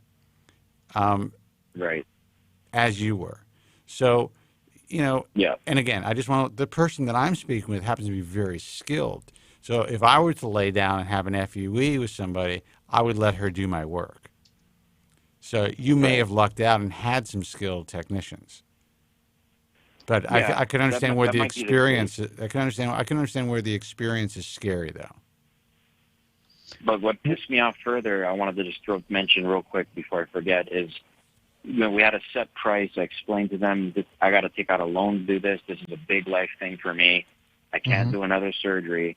So they told me that, yeah, don't worry. What we're going to do is all you'll need is this. You won't need another one. The coverage you're looking for is fine. And, you can cover up the bald spot, grow the hair longer, whatever. And they had a set price. We signed it. And then they told me if we're lucky, we'll get $3,000. All right. So I signed that contract for 2,500 grafts. Then later, I made the loan, paid it full to them. I'm making my payments. Then I get notified a week or two later saying, "Oh, since they pulled $3,000, you have to owe us $1,500 more." And I was like, "What? I thought you guys said if I'm lucky, it's like going to be a bonus." You know what I mean? And they're like, "No, the technicians charged us for those extra 500 hairs." And I was like, "What the fuck?" Excuse my language. Yeah. But well, that's too bad. They have to eat. They should eat that. Is there anywhere in the contract that you signed that states if they have extra, there's going to be an extra charge if we place more than 2,500 grafts? Well, unfortunately, the contract that I have, it only shows 2,500 grafts or permission to be done for 12,500. Well, that's good. Here's the bad part, though. They had me sign something to take out the 500 more, and I didn't realize that was like agreeing to pay more. They didn't even show me. So you signed the paperwork while you're in surgery? And while you were under medication. I was in surgery. Yeah, were you sedated at all? That's illegal, actually. Yeah, that's illegal. Well, they gave me a Valium or something. Yeah, you're sedated. That's illegal. That's illegal, and you can let them know that. Yeah, and plus, you guys totally can see where I thought it was a bonus how they talked about it. Well, and that's the way it should be. It doesn't matter if they paid the technician. Okay, so what? The guy's out, $600 or $700, maybe, whatever he's paying the technicians. Yeah, he should fucking eat it. He's a plastic surgeon, for crying out loud. Exactly. And so I'm like a broke dad, and they're trying to get more money out of me. Well, I would honestly, what I would say is, I would go to the media. Say, look, it's only $1,500 to you, but to me, this is the world. I was promised this. I wasn't under the impression that this was going to happen. I thought that you were going to be part of the surgery, and this is that's it. And obviously, extortion is illegal, so you can't extort the guy. You can't say, "I'm going to do this if you charge me." No, you just do it. You either pay the money, don't pay the money, or decide to go to the media. But if it were me, I would be like, "Fuck this," But again, you can't write him, and you can't say, "I'm going to go and disparage you," and go to the media, and if you try to force me to pay this money, because that's extortion. Yeah. I guess I wanted to share the story because it's just like in line what you guys were talking about, and I kind of wasn't sure of what I should do because I'm getting compliments on how it looks, and people are saying I look fantastic and I look like I'm 29, but they don't realize I'm topicking the shit out of it. You know what I mean? Yeah. Like I got to put Topic all over it in the back too. Without it, Warren, let me ask you.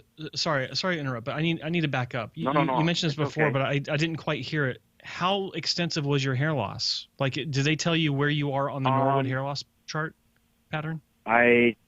I think I was maybe the Norwood, not the completely bald. I had a lot of hair in the back and sides of my head and temporal region. It's just so you weren't a 7. You weren't a Norwood 7. No. I was probably about a 5. I think. I think about a 5. Okay, so you had like a bridge across the top of your scalp, like a bridge of hair, and then you're bald in the crown and then bald up front, except for the forelock. Right. And a little bit thin in the top, and I had a forelock. Yep. Okay. So I guess I just was wondering, like, should I know I got to wait 6 more months to see the results. But at this point, would you consider, I don't think the Vertex I'm on Propecia, I'm on minoxidil as of the day of the surgery since I started, which was October 4th of last year. Do you guys think I should try SMP to do the vertex, or I think at this just point keep right topicking now, it out, or you should do nothing Yeah. to your scalp. Mhm. In fact, it would be in your best interest to reduce the amount of concealer topic that you're using. When you are using it, wash the shit out of it. Wash it right out of your, like, hardcore out of your scalp every day. You can't leave it in. Okay. I don't know what you're doing, but you gotta wash it out every day. Okay. yeah, I usually just put it in the morning and wash it at night. Good. That's fine. That's fine. Keep that up. For two reasons. Number one, and this isn't really very common, but I'd seen this in several patients where they would leave it in for days and their scalp would actually develop a low-grade infection, which is a whole other issue altogether that does affect the final growth. So you're not doing that. That's good. The second issue is that you're getting used to the density that the topic provides for you, which is not a realistic Exactly. density in any scenario. It's just not realistic. Right. And so you're getting used to that. And so if you get too used to it, then no hair transplant will ever satisfy you. And your only option for satisfaction is to continue using it or switch to a hair system. Not a good option, right? Mm-hmm. So I think that at this point, you're 6 months out. You have to leave it alone. S&P shouldn't be attempted for another few months if you do it at all. Mm-hmm. I think that the less you do to your scalp, the better for the long term. Okay. And you don't want to start chasing one procedure with other procedures to get whatever you're looking for. Right. And especially so early on, in my view. So, like right now, you feel like you are hampered, stuck. You are, kind of trapped, having to use concealer. Yeah.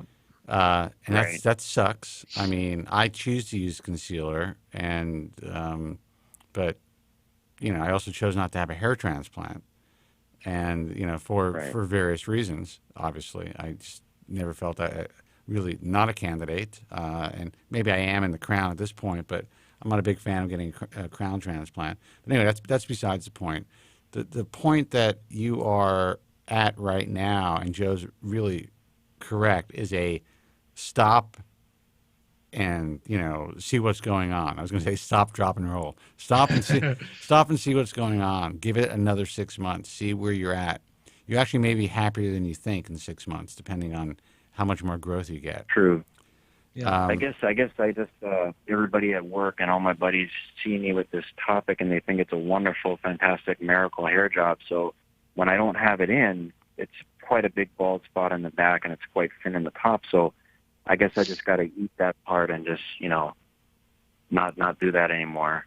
Well, you can do it. You just have to realize that this is now your life. This is what you do. If you look good and you're able to do it, and wear concealer without it being too much of a pain in the ass for you, then a lot of people live their lives that way. If it's something that is really affecting you emotionally, then you may have to continue to use it until more hair grows out. But you may get to the point where enough hair grows out where you don't need it. I have to imagine though that it's a pain in the ass because in Hawaii it rains all the fucking time. 6 months. Yeah, at 6 months, I know. I mean, it's possible that only 30% might have came out or whatever, but do you think, that there's still possibility for a lot more to come out with 3,000 grafts in the next 6 months from your experience with 3,000 grafts? I would say the hair can certainly mature and you can start seeing some more hair popping, but I do not believe that you're going to get what they promised you.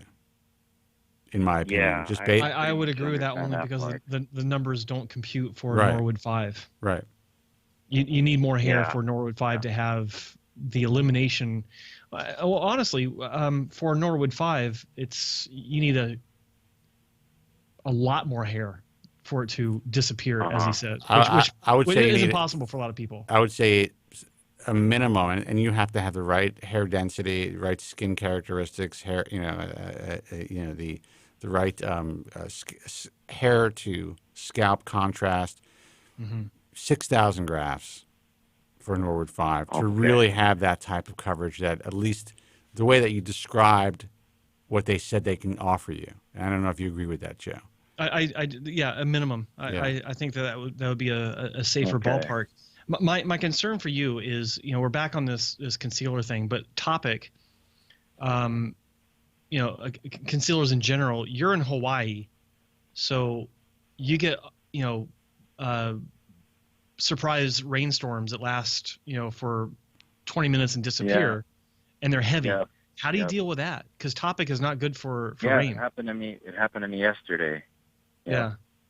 I was at training. I'm a police officer here, and I was at training, and I was like, oh shit. So I had to cover my head with my, what do you call, like a book or something, and thankfully, it didn't hit me too much. But you're right. I fear when it rains and all stuff like that. I would investigate switching to Dermatch.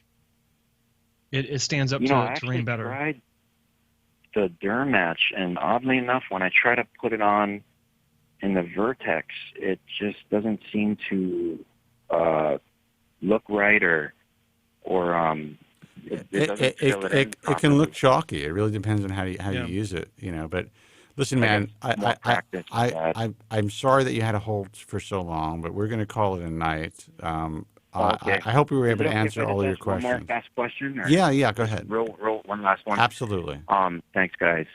Do you think, as far as in the stage I'm at, in the beginning part, I was just kept shaving my head really short while waiting for the hair to grow from the procedure, like a month out after the procedure. I kept buzzing it short, waiting for it to grow. Right.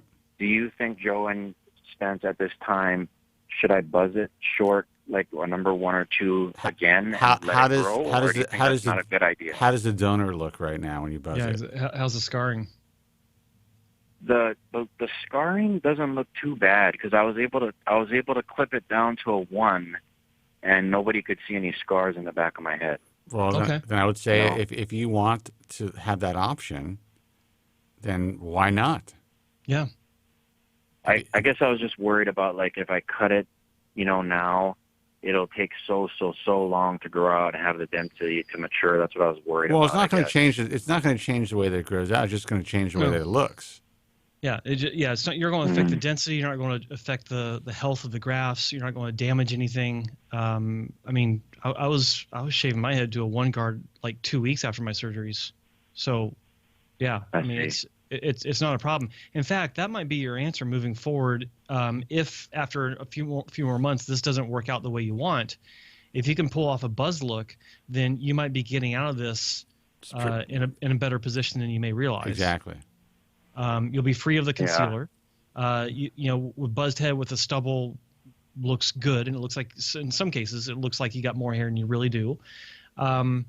It may be a blessing. You may be able to walk away with this very expensive lesson learned, but not so much worse for wear. Maybe, who knows? Yeah. My final words to you, but before we go, is I would contact the Hawaii State Medical Board, and I would talk to them about your situation. I would talk to I would contact the AG, Hawaiian Attorney General. And talk to them. I don't know. I don't know how the procedure was advertised, but do you have copies of your contracts that you signed? Did they give this to you in the paperwork? Okay, take that to them and explain to them what's going on. And you're also a police officer, so I'm sure it's going to be a lot easier for you to deal with these types of officials. So. I sure wish they would have told me that 3,000 grafts wouldn't have been good enough to cover my head, man. It is relative. I mean, it is subjective, but in our opinion, that's the way that works. And I wish a lot of things, dude. I wish that this industry wasn't as corrupt and fucked up as it is. I wish we weren't receiving calls from guys like you who feel they've potentially made a mistake, and sadly, besides. Look, I mean, forget about the money, and the money for you it's an important aspect of it because you had to take out a loan. Now you're being asked for more money that you definitely didn't expect. Yeah, that pisses me off. Yeah, and that's fucked up. You were living a good life before this even entered your world. You know, even though you want, you always wanted a little more hair, you still got away with it. You got married, you had children, you have a career and all that stuff. That's what I hate to hear. I hate hearing all this stuff. And listen, I'm glad you called the show. I'm glad you found us. Yeah. And just take it one step at a time. I don't think it's going to be a bad idea to shave down if you can get away with it, so that you don't have to worry about the topic for a while, and then just see what happens in 6 months. And then you think after 6 months, if it's still kind of crappy, then maybe look into SMP. You think? You know what? I really think that's a tough call. I have more reservations with SMP and even trichopigmentation than I think Joe might, because Joe's had it done several times. Mm-hmm. I personally would never have it done, but that's me.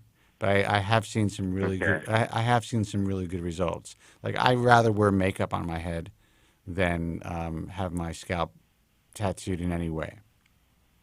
Yeah. So okay, maybe I could send some pics to one of you guys, maybe Joe or something. You guys could see how it looks. Go to my website, hairtransplantmentor.com. You have to register, and then once you're registered, you can use the SOS service, Second Opinion service, and I'll be happy to take a look at it.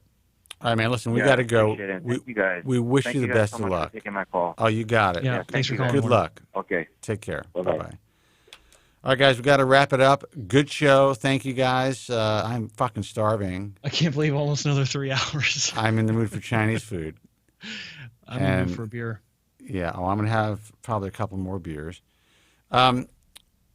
Guys, we will probably do some more live stuff. You know, maybe we'll try to do 2 a week on average. You know, we'll see. We'll see how it goes. It's up to you. If the calls keep coming in, we will do more live broadcasts. The websites, hairtransplantmentor.com is Joe's personal website. Check him out. From zero to hero, from bald to freak to the way that he looks now, which is fantastic. Also, check out thebaldtruth.com for archived broadcasts of this show. And also, they are now automatically archived on Joe. Is it Joe Tillman's YouTube page? Hair Transplant Mentor. Hair Transplant Mentor YouTube page. You can check it out there. Also, guys, please subscribe to the new Hair Transplant podcast page. We're gonna have so much shit on there. It's gonna curl your toes, man.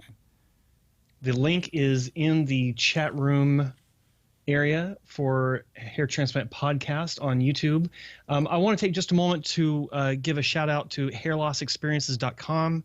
It is a UK-based forum. They are also hosting this live stream on their forum. They're a friend to the Bald Truth and to Hair Transplant Mentor. Good guys over there. Check them out. Absolutely, yeah. And we thank them for allowing us to stream on their forum. 100%. And let me tell you something. The forum world is a freaky place, and you usually don't see forum owners and forum, people in the forum world getting along. Sadly. This is one of the good guys, and this is one of the good forums. So that's well said. Yeah, hairlossexperiences.com. Guys, the American Hair Loss Association is americanhairloss.org. Check out our forum at baldtruthtalk.com. If you want to consider hair transplant surgery, it's IAHRS.org. Until next time, be strong, God bless, and thank you so much for listening. Have a good night. Thank you very much. I'm sorry for any inconvenience you may have been put to prior to the programme, and I'm glad you enjoyed it. And if you could now leave by the exits at the rear, that'd be splendid. Thank you. Good night. Now the world don't move. What time does the show come on? 9 where? Well, what's the name of the show? And what's the name of him? Okay. Well, turn it on then. Jesus. Okay. All right, is it recording? Okay.